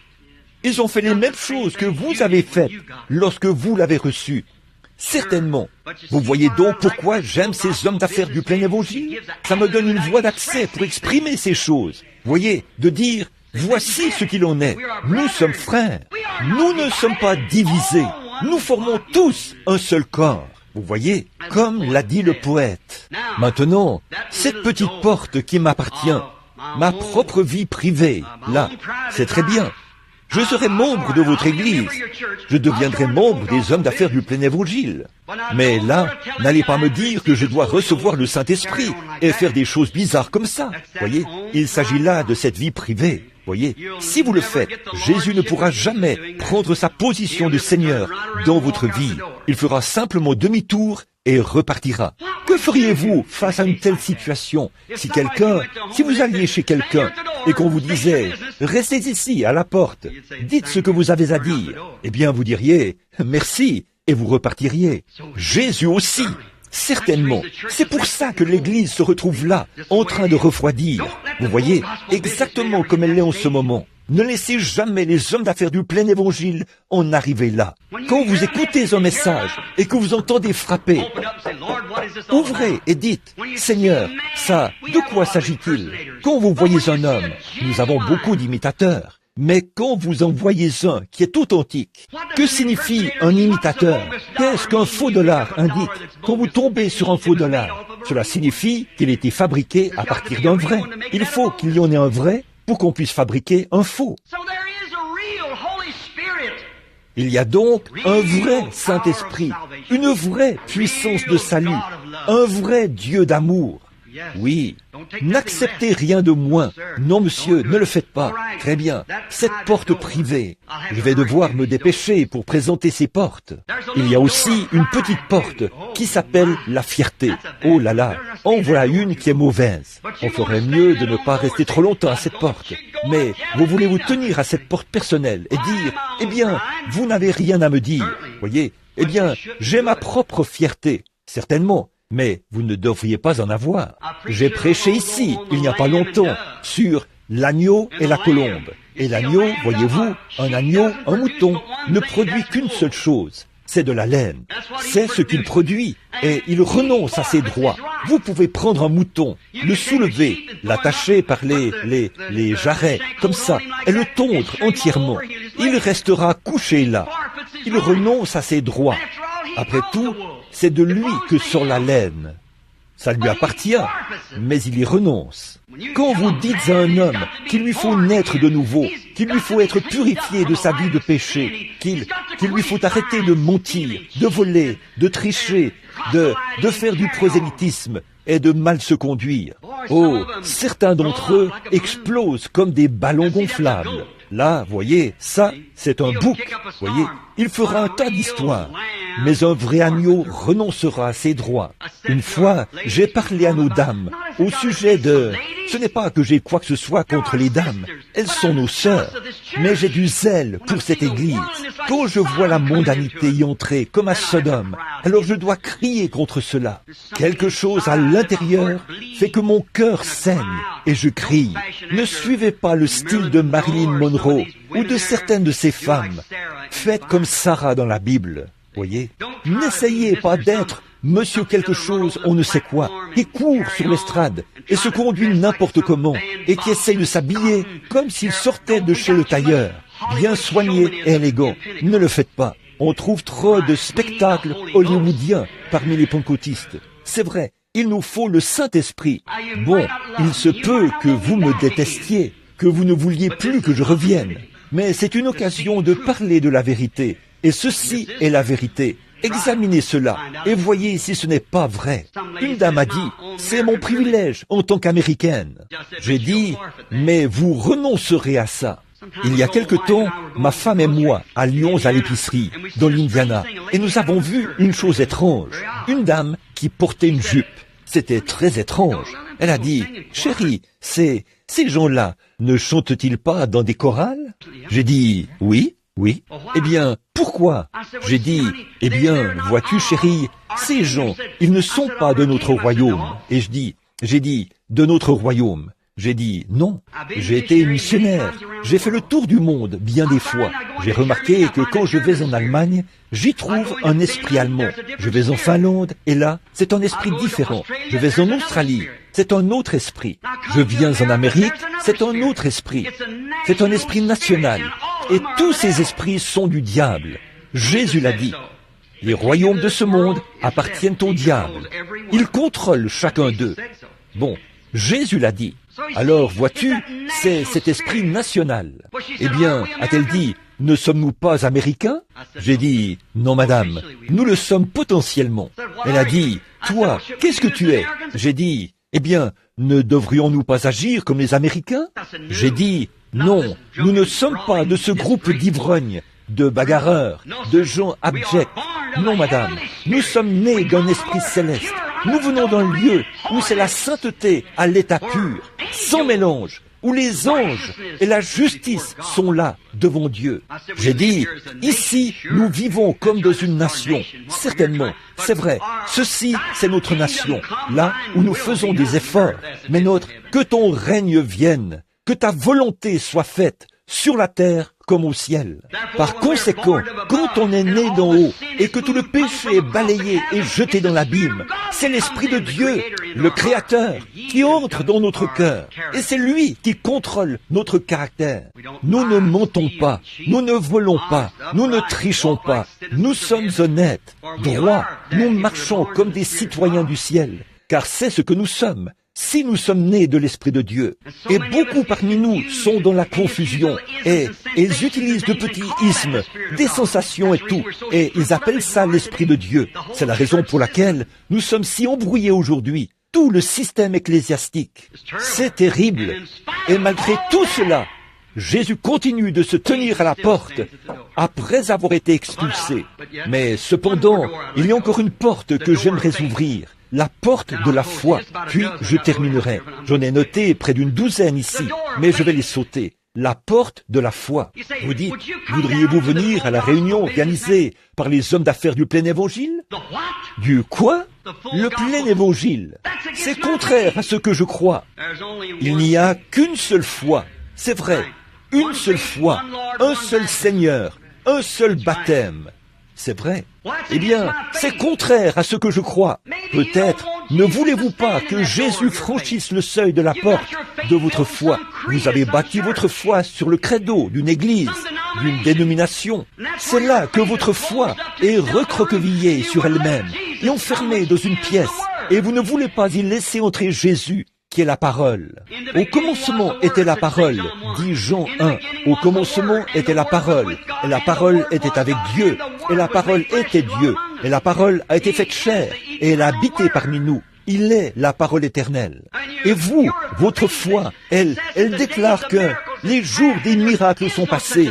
Le parler en langue et la prophétie, ça n'existe pas. Et ces absurdités que l'Église ou les pentecôtistes proclament aujourd'hui, ça n'existe pas, ça. Peut-être que vous laissez un credo se tenir dans la porte de votre foi. Si vous pouviez ouvrir cette porte pour y laisser entrer la parole de Dieu, afin qu'elle devienne votre Seigneur, et dire, peu m'importe ce que dit le credo, si la Bible dit, alors tu es mon Seigneur. Il faut que vous naissiez de nouveau. Et une fois que vous naissez de nouveau, il faut que vous soyez remplis du Saint-Esprit. Peu importe le credo, la chose, ni quoi que ce soit du genre. Vous dites, eh bien, je crois que Jésus est le Fils de Dieu. Le diable croit la même chose. Il faut que vous naissiez de nouveau. Tout le monde a peur de cette nouvelle naissance. Oh, je sais que vous prétendez être né de nouveau, mais je pense que parfois, nos vies parlent tellement fort qu'on ne peut pas entendre notre témoignage. Voyez, une naissance est un gâchis, peu m'importe où elle se produit. Excusez mon langage, mais si une naissance a lieu dans une porcherie, c'est un gâchis. Si c'est dans une étable à vaches, c'est un gâchis. Si c'est dans une chambre d'hôpital, c'est un gâchis. Et si c'est à l'hôtel, c'est un gâchis. Ça vous fera pourrir à votre propre pensée. Ça vous fera jeter tout ce que vous chérissiez autrefois de tout votre cœur. Vous y renoncerez pour prêter attention à ces doux petits coups. Peu m'importe qu'il s'agisse d'une mission qui se trouve au coin de la rue. Nous, les gens d'ici, nous croyons aux grandes choses. Nous, les Américains, nous voulons de grands chapeaux et de grosses voitures et de grandes dénominations, être davantage ancrés dans des credos et dans la dénomination. Tout ce que nous voulons, ce sont de grandes choses. Et ce que Dieu recherche, ce sont de petites voies tranquilles. Ce que nous voulons, c'est ce qui fait beaucoup de vacarme et de bruit. Une fois, un fermier est monté dans son chariot pour aller dans ses champs. À l'aller, ça cahotait. Il y avait du vacarme et ça faisait beaucoup de bruit. Sur le chemin du retour, il a passé sur les mêmes bosses, mais rien ne bougeait. Le chariot était rempli de bonnes choses. Nous voulons les credos. Notre dénomination est la plus grande. Nous avons ceci. Gloire à Dieu. Nous avons battu ce groupe-là. Nous avons battu ce groupe-là. Quant aux contributions reçues, aux étoiles distribuées et tout le reste, celui qui a pu faire venir le plus grand nombre de personnes à l'église. Je n'ai rien contre ça. C'est très bien. Mais voici ce que j'essaie de dire. Ce n'est pas encore ça. C'est très bien de faire venir des gens à l'église, oui.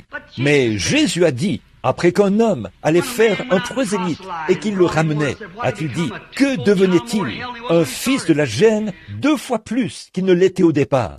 Nous entendons dans des émissions de Billy Graham, et là je n'ai rien à dire contre ce grand évangéliste, certainement pas. C'est un homme de Dieu, et Dieu l'utilise. Mais où est-il? Là-bas, à Sodome. Vous souvenez-vous du type? 2 anges sont descendus à Sodome. C'est un type de ce que Jésus a dit qui arriverait au moment de sa venue. Mais il y en a un qui est resté avec Abraham, l'Église élue, ceux qui sont appelés à sortir. Observez ce que les 2 anges ont fait. Et là, vous aurez saisi le message. N'est-ce pas une chose étrange au sujet de ces 2 messagers? C'est exactement ce que Dieu a dit. Quant au dernier jour, il n'y a jamais eu un homme là-bas sur le champ missionnaire de l'époque de Moody, Sankey, Finney, Knox, Calvin et de tous ces temps-là. Il n'y a jamais eu personne dont le nom se termine par H-A-M, G-R-A-H-A-M, jusqu'à ce jour. Vous voyez ce messager envoyé à l'église formaliste? Voyez, le Père des Nations? Eh bien, l'église spirituelle n'était pas là-bas au commencement. C'est une représentation de la Pentecôte. Observez la manière dont ce messager est venu à cette église-là. Il s'est assis là et a parlé à Abraham. Il a dit, « Où est ta femme Sarah ?» Et il a appelé Abraham. Pourtant, il s'appelait Abraham. Il a dit, « Où est ta femme Sarah ?» Son nom était S-A-R-A-I. Maintenant, c'est S-A-R-A. Il l'a appelé S-A-R-A. Il a dit, elle est dans la tente, derrière toi. Derrière toi. Il a dit, je, un pronom personnel, te visiterai à la période de la vie. Et Sarah, il a dit, pourquoi Sarah a-t-elle ri quand j'ai dit cela? Voilà, c'est lui. Pourquoi faut-il qu'il en soit ainsi? Il faut qu'un tel esprit visite l'Église, un esprit de prophétie, un esprit de discernement. Et quand cela arrive, les gens n'en veulent pas. Pourquoi? C'est Laodicée. Nous sommes tellement enracinés dans des credos et tout ça, que nous ne pouvons pas accepter cela. C'est vrai, voyez, je me tiens à la porte et je frappe. Si quelqu'un entend ma voix, oh, ce que je crois est en désaccord avec de telles choses, alors vous croyez à quelque chose de faux.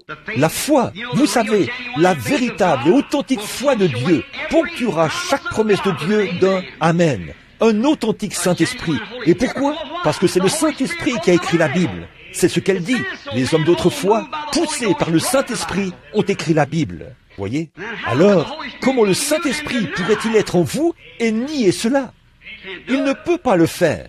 Ils ont l'apparence de la piété, a dit le prophète, et renient ceux qui ont fait la force, qui affranchit les hommes et les femmes du péché et des choses du monde.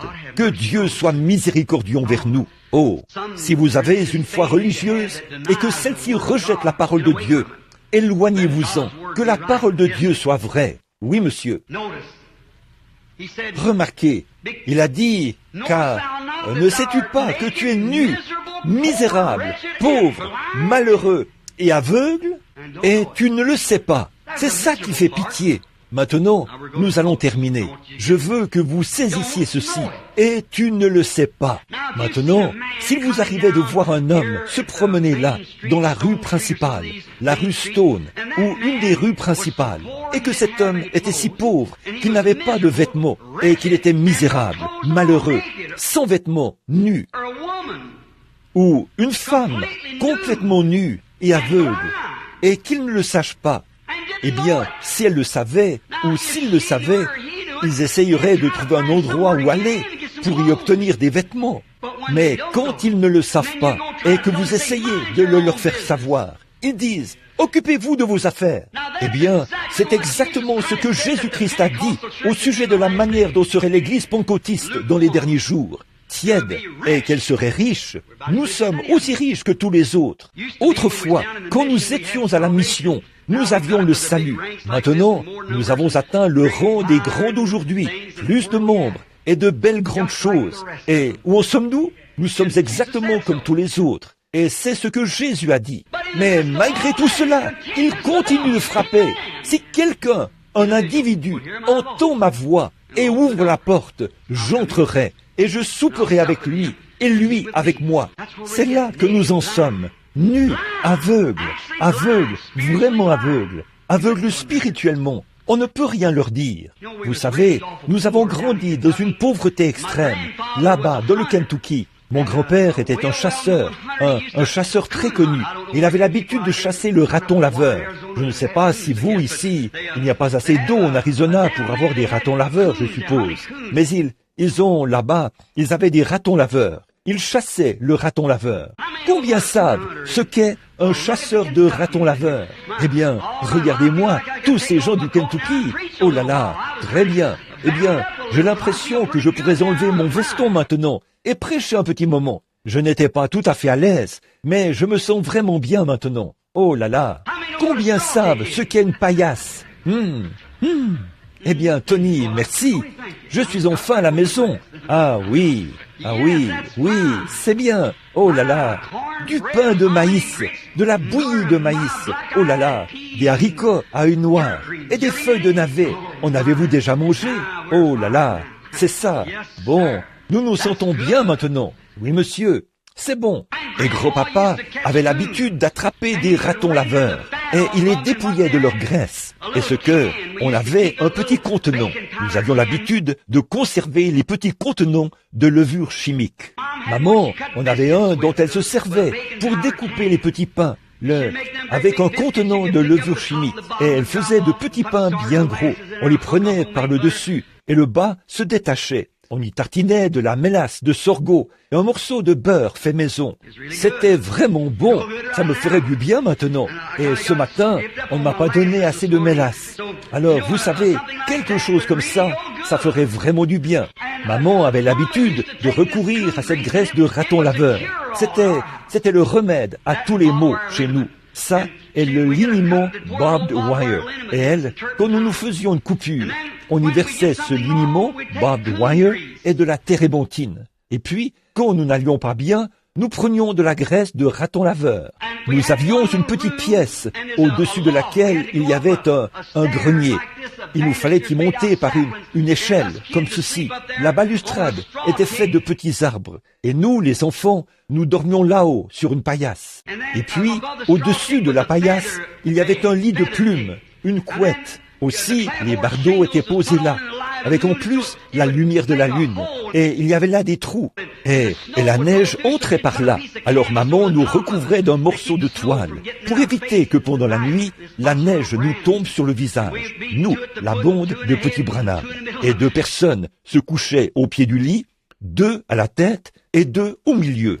Nous dormions dans toutes les positions possibles. Nous nous blottissions les uns contre les autres, comme des pourceaux, pour nous garder au chaud. De temps en temps, l'un de nous sortait de dessous la toile, alors que le vent froid soufflait. Alors nous attrapions un rhume, et cela affectait nos yeux.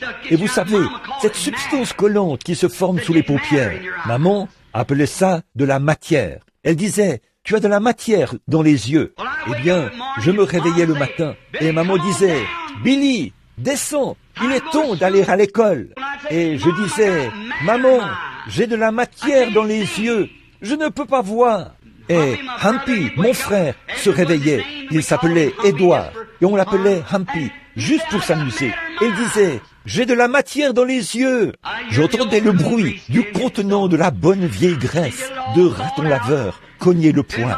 Elle faisait fondre cela entièrement. Puis maman montait les marches et elle frictionnait et massait nos yeux. Et croyez-le ou non, cette matière quittait nos yeux. La graisse de raton laveur était le remède pour les paupières collées. Mais je vous le dis, un grand froid s'est abattu sur l'église. la graisse de raton laveur ne marchera jamais. Mais Jésus a dit, je te conseille d'acheter du collyre, le Saint-Esprit. Vous devenez tellement aveugle, l'Église le devient, qu'elle ne peut plus voir Dieu. Elle ne voit que son organisation. Elle ne voit que ce qu'il y a juste devant elle. Elle ne regarde jamais au loin vers la venue imminente du Seigneur. La graisse de raton laveur ne servira jamais à rien dans ce cas-là. Mais le baume du Saint-Esprit vous ouvrira les yeux et vous pourrez prendre conscience de la présence de Jésus-Christ. Et il est le même hier, aujourd'hui et éternellement. Il est Dieu et il peut mettre du baume sur vos yeux avec son Saint-Esprit. Vous oublierez que vous étiez méthodiste ou baptiste, unitaire, binitaire, trinitaire, de l'Église de Dieu, nazaréen ou pèlerin de la sainteté. Vous serez un chrétien, né de nouveau du royaume de Dieu. Vous serez quelque chose. Vous n'aurez pas à vous efforcer à dire, eh bien, je dois absolument faire ceci. Il y a quelque chose en vous qui vous pousse à le faire. Cette pression dans votre cœur vous pousse vivement à prier. L'amour divin coule au fond de votre être, au point que vous ne tenez plus en place. Les réunions de prière coulent de vous, comme l'eau coule d'un puits artésien. Autrefois, je passais, quand j'étais garde-chasse pendant plusieurs années, je passais près d'une belle grande source. Cette source bouillonnait comme ça.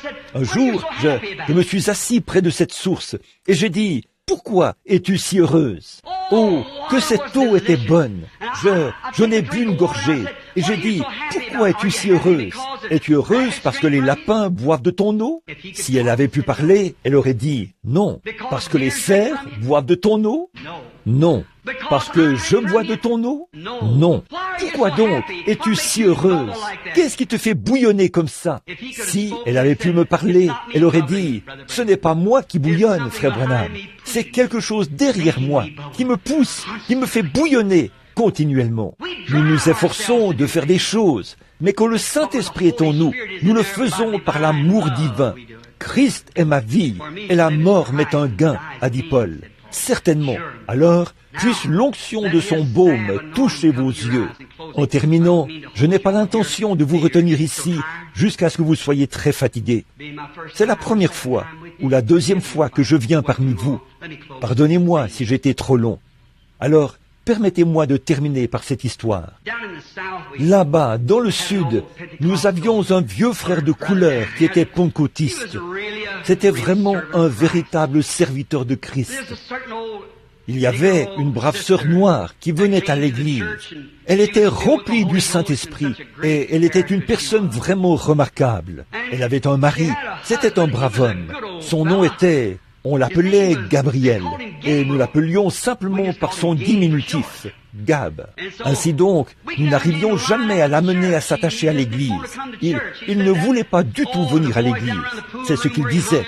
Oh, et les gars, là-bas à la salle de billard, où il traînait, lui disaient, « C'est une bande d'exaltés, ils n'ont rien d'intéressant. » Et la seule chose que Gab trouvait à faire le dimanche matin, c'était de prendre sa queue de billard et d'aller à la salle de billard, ou quelque chose du genre, et de passer du temps avec les gars. Mais sa femme était une vraie sainte remplie de piété. Elle allait à l'église, elle priait, elle demandait au pasteur et à tous les autres de prier pour Gab, car tout au fond de son cœur, c'était vraiment un homme bon. Il tenait un petit commerce quelque part là-bas au coin de la rue, un petit commerce des cireurs de chaussures. Il cirait des chaussures et il gagnait assez d'argent pour jouer au billard. Alors, il allait jouer au billard. Donc, il ne voulait tout simplement pas s'aligner sur l'Évangile. Et le pasteur, le vieux Gab, aimait beaucoup la chasse. Et le pasteur aussi était un chasseur. Alors, il emmenait Gab chasser. Or, un jour, après avoir passé toute la journée à marcher dans les régions sauvages et dans les marécages, ils étaient sur le chemin du retour, cet après-midi-là. Et ils avaient tellement de gibier qu'ils avaient de la peine à les porter. Ils avançaient en portant les lapins et les oiseaux, qui étaient attachés un peu partout sur eux. Puis, ils ont atteint un vieux sentier qu'ils connaissaient bien.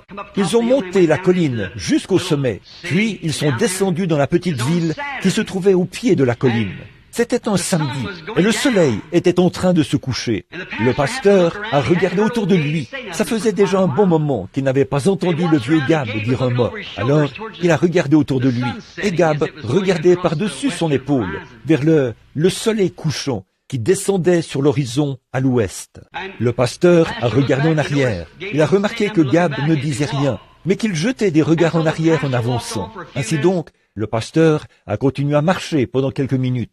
Et au bout d'un moment, une grande main noire s'est posée sur son épaule. Et quand il s'est retourné, il était surpris de voir le vieux Gab qui le regardait bien en face. Les larmes coulaient sur ses joues, ruisselant comme ceci. Il a dit, « Pasteur, demain matin, vous me trouverez là-bas, au banc des pénitents. » Il a dit, « Et je partirai de là pour m'asseoir à côté de ma fidèle épouse. Puis, je resterai dans cette église jusqu'à ce que Dieu me rappelle à la maison. » Bien sûr, le pasteur s'est retourné, stupéfait. Il a dit, « Gab, c'est ce que j'ai voulu, attendu et désiré ardemment. J'ai prié pour cela pendant des années. » Il a dit, « Gab, est-ce une décision définitive ?» Il a dit, « Oui, pasteur, c'est définitif, mais je veux aussi ce Saint-Esprit. Et demain matin, je vais me diriger vers le banc des pénitents et je vais le recevoir. Sinon, c'est là que je vais mourir. » Il a dit, « Gab, j'apprécie ceci. » Il a dit, « Mais je veux te demander quelque chose, Gab. Quelle prédication ai-je prêchée qui t'a inspiré à faire ceci? J'aimerais connaître la prédication que j'ai prêchée, ce sur quoi j'ai prêché.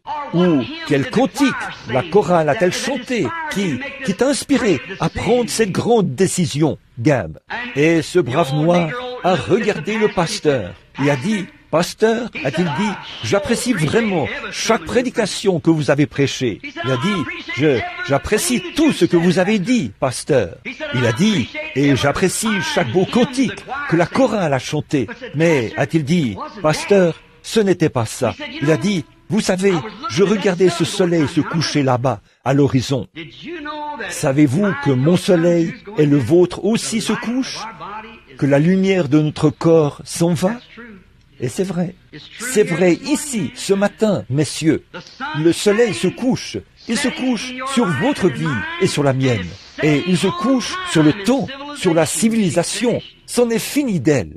Il se tient à la porte et frappe. Il languit, il attend. Ce petit coup, ce quelque chose qui au fond de votre cœur dit, c'est moi, ouvre maintenant. C'est lui. Gab a prêté attention à ça et il a fait demi-tour.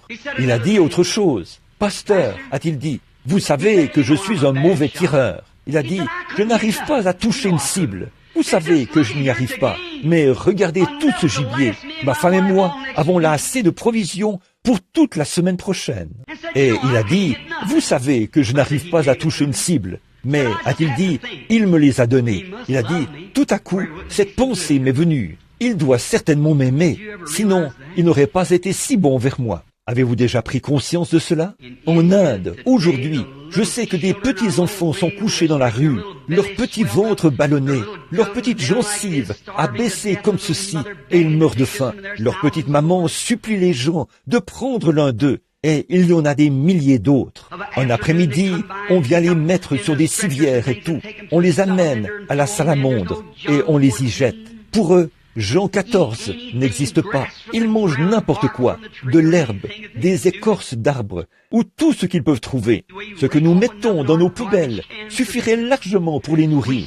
Nous qui sommes assis ici ce matin, nous payons environ $1,50 pour avoir un peu de nourriture ici. Nous avons de bons vêtements. Nous conduisons de belles voitures. Nous vivons dans de belles maisons. Vous, les hommes d'affaires, qui êtes ici, vos affaires sont florissantes, comme je vous entends témoigner. Dieu est bon pour vous. Ne pouvez-vous pas vous en rendre compte? Eh bien, il vous aime. Le savez-vous? Et c'est pour cela qu'il y a ce coup à votre porte. Je me tiens à la porte et je frappe. Et si quelqu'un entend ma voix et ouvre la porte, j'entrerai chez lui et je souperai avec lui et lui avec moi. Maintenant, cette petite voix tranquille qui frappe à la porte de votre cœur, il se peut qu'elle ait frappé si souvent que le son est devenu très faible en ce moment, mais soyons vraiment honnêtes avec Dieu et avec nous-mêmes. Juste un instant, ce petit coup qui se fait entendre là, tout au fond, qui vous fait dire « je ferais mieux de mettre un frein à ma façon de faire les choses, je ferais mieux de changer, je ferais mieux de marcher droit. Je sais qu'il y a des choses en moi. Quand je regarde ici et que j'examine ma vie à la lumière de cette parole, je vois que j'ai tort à bien des égards. Regardez autour de vous et voyez comme il est bon. C'est sa bonté qui frappe à la porte. Peu importe ce que nous avons fait, combien nous avons péché, combien nous avons rejeté cela, combien nous avons dit « nous le ferons plus tard », il frappe encore. En dépit de tout cela, si un homme ou une femme ouvre simplement son cœur, j'entrerai et je souperai. Voyons ce qu'il veut ce matin. Voulez-vous, alors que nous courbons la tête? Oh, mon Jésus, je t'aime, je t'aime. Oh, accorde-moi la grâce de t'aimer davantage, Seigneur. Quel est ce petit quelque chose qui me dit sans cesse dans mon cœur que je dois m'approcher un peu plus de Jésus? Qu'est-ce que c'est? Voulez-vous ouvrir la porte à cela ce matin? Maintenant, s'il vous plaît, que toutes les têtes soient inclinées et les yeux fermés, tout au fond de votre cœur. Soyez vraiment honnête. Juste un instant. Vous entendez ce petit coup à votre porte. Je vais prier dans un instant. Et sincèrement, vous aimeriez savoir ce qu'est ce mystérieux petit quelque chose dans votre vie. Ce quelque chose que vous aimeriez laisser entrer. Voudriez-vous qu'il entre ce matin? Dites, frère Branham, priez pour que j'ai la foi, la grâce de simplement ouvrir mon cœur afin qu'il entre. Je veux savoir ce que cela représente. Ces coups à ma porte. Je sais que quelque chose y frappe. C'est peut-être une marche plus rapprochée. C'est peut-être un ministère différent. C'est peut-être pour que je m'abandonne. C'est peut-être pour que je reçoive le Saint-Esprit. Voulez-vous lever la main vers Dieu et dire « Me voici, Seigneur, que Dieu vous bénisse ». C'est ça. Oh, c'est vraiment partout. J'entends frapper de petits coups à la porte de mon cœur. Je pense que 60 ou 70% des gens ont levé la main, alors que nous avons la tête inclinée. Maintenant, notre Père Céleste, il y a une source, comme l'a dit le poète, remplie du sang des veines d'Emmanuel. Et tout pécheur plongé dans ce flot est lavé de tout péché. Le brigand mourant vit avec joie cette source en son jour. Et moi qui suis vil comme lui, j'ai pu laver mes péchés. Maintenant, Père, nous sommes reconnaissants pour ces gens. Et il se peut que certains d'entre eux, sans doute, professent le christianisme depuis longtemps, mais ils se sont vraiment sentis repris dans leur conscience, au point de lever la main. Et Seigneur, qu'en serait-il s'ils n'avaient pas même été repris dans leur conscience, au point de lever la main? Alors, ils ne seraient plus en état d'être rachetés. Pensez à cet état-là, où une âme errante pourrait errer dans les ténèbres, être totalement aveugle et ne pas le savoir. Et quand ils entendent Dieu frapper à leur porte, ils l'attristent tant de fois qu'ils arrêtent définitivement de frapper. Ils adoptent un credo ou quelque chose de ce genre par lequel ils vivent le reste de leur jour et ils se retrouvent déçus au jour du jugement. Je suis reconnaissant, Seigneur, pour ces gens qui ont levé la main pour dire « Sois miséricordieux envers moi, Seigneur. Viens dans mon cœur, Seigneur Jésus, et révèle-toi à moi aujourd'hui, et je te donnerai ma vie. Me voici. S'il y a quelque chose en moi qui ne va pas, Seigneur, je regarde ma propre vie et je vois qu'il y a beaucoup de choses qui ne vont pas. Alors, amène-moi dans ta grande maison du potier et façonne-moi. Ôte de moi tout ce qui est mondain et impie. Et je te remercie, Seigneur, de ce que je n'en suis pas arrivé au point où j'ai franchi cette ligne qui, une fois franchie, on ne peut plus jamais revenir en arrière, car on a attristé l'Esprit de Dieu pour la dernière fois. Et il n'y a plus moyen de revenir en arrière. Comme Judas Iscariote et les autres, qui a vendu son Seigneur pour 30 pièces d'argent. Et aujourd'hui, nous le faisons aussi à cause de la popularité, des soucis du monde, des organisations religieuses, des dénominations et des credos. Nous le vendons pour tout et n'importe quoi. Ô Seigneur, sois miséricordieux envers les gens au cœur honnête. J'intercède pour eux, Seigneur. Oh, de tout mon être, j'implore la miséricorde divine. Exauce-moi, Seigneur, exauce-moi.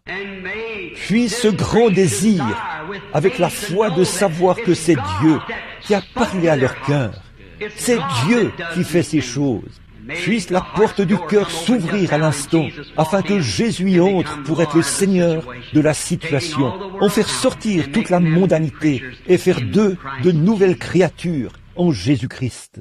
Guéris ceux qui sont malades, Seigneur. Comme je vois qu'il y a tant de gens qui souffrent, je prie maintenant pour eux, Père, afin que le grand médecin touche aussi leur être physique et en fasse sa demeure, son lieu d'habitation, d'où il peut tendre les mains au moindre appel. Un petit appel doux du cœur, et le grand médecin est à l'œuvre. Accorde-le, Seigneur. Exauce-nous aujourd'hui. Bénis tous ceux qui sont présents. Au nom du Seigneur Jésus-Christ, nous le demandons. Amen. Maintenant, avec la tête inclinée, très humblement, doucement, chantons ce vieux cantique de l'Église. Je l'aime, parce qu'il m'a aimé le premier. Maintenant, croyez que ce que vous avez demandé, à la suite de ce doux petit coup frappé à votre cœur, Jésus va entrer maintenant. Chantons-le tout doucement.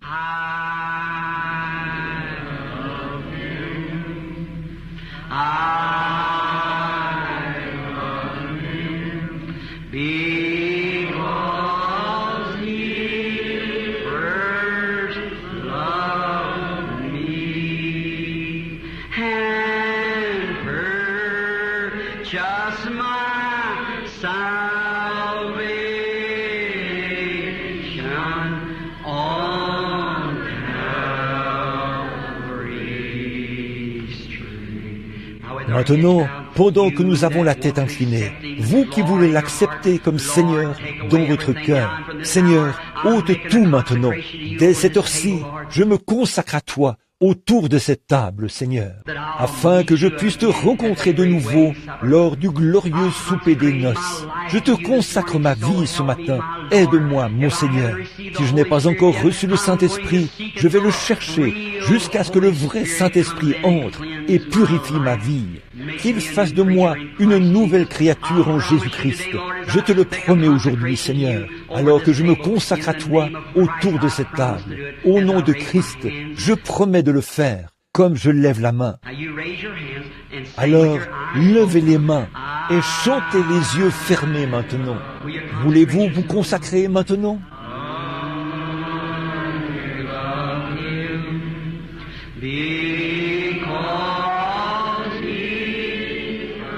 Ô Dieu, sois miséricordieux. Père, regarde ces mains et accorde cela au nom de Jésus.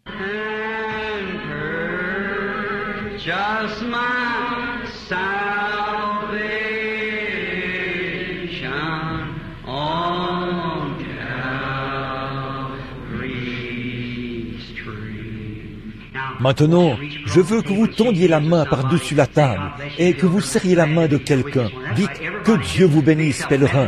Je suis content d'être ici avec vous ce matin. C'est ça, que tout le monde communie ensemble. Les méthodistes, les baptistes, les catholiques, les presbytériens. Que Dieu vous bénisse, que Dieu vous bénisse. Les messages sont parfois tranchants et durs et nous voulons nous sentir à l'aise avec cela. Maintenant, que Dieu vous bénisse, frère. Que Dieu vous bénisse, que Dieu vous bénisse, sœur, que Dieu vous bénisse, mon frère, que Dieu soit avec vous, que Dieu vous bénisse. Bien, que Dieu vous bénisse, frère Tony. Maintenant, levons-nous un instant, les mains et les cœurs tournés vers Dieu, notre Père. Tous les credos, tous. Maintenant, croyez. Maintenant, quand vous priez, souvenez-vous, Jésus a dit, quand vous priez, croyez que vous avez reçu ce que vous avez demandé, et cela vous sera accordé. Croyez-vous cela? Dites Amen. Je crois que j'ai reçu ce que j'ai demandé. J'ai consacré ma vie à Jésus-Christ. Et à partir d'aujourd'hui, je serai vraiment sérieux, ô Dieu. Je marcherai devant toi jusqu'à ce que cela devienne une telle réalité que je serai totalement caché en Jésus-Christ. Maintenant, le conducteur de chant est-il ici? Commençons à chanter ce bon vieux cantique. Ma foi regarde à toi, toi, agneau du calvaire, sauveur divin. Je me demande si la sœur au piano voudrait bien nous en donner la note. Combien connaissent ce cantique? Levons, maintenant, chantons ça de toutes nos forces. Ma foi, regarde à toi, toi, agneau du calvaire. Tous ensemble maintenant.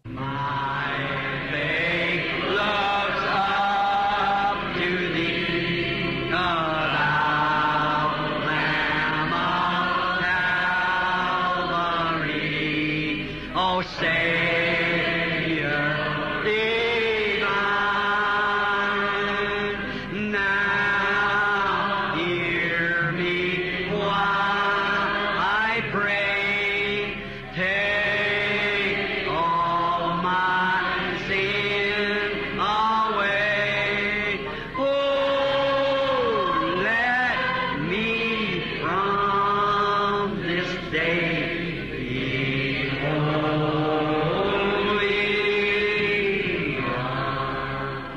Courbons la tête maintenant. While life's dark maze I tread and grief around me spread. Remember, Souvenez-vous, vous allez affronter le monde maintenant. Be thou my guide. Listen, bid darkness turn to day. Wash all my fears away. Nor let me ever stray from thee aside. That's humming.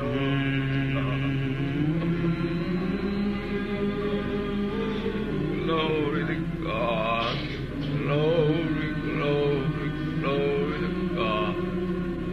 Wonderful Savior. Hallelujah, hallelujah, hallelujah, hallelujah. Thank you, Jesus. Thank you, Jesus. Thank you, Jesus. Hallelujah. Oh, wonderful Savior. Praise the name of the Lord.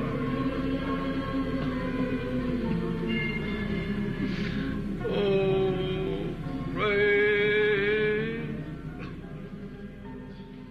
Hallelujah, hallelujah. Fredonnons-le.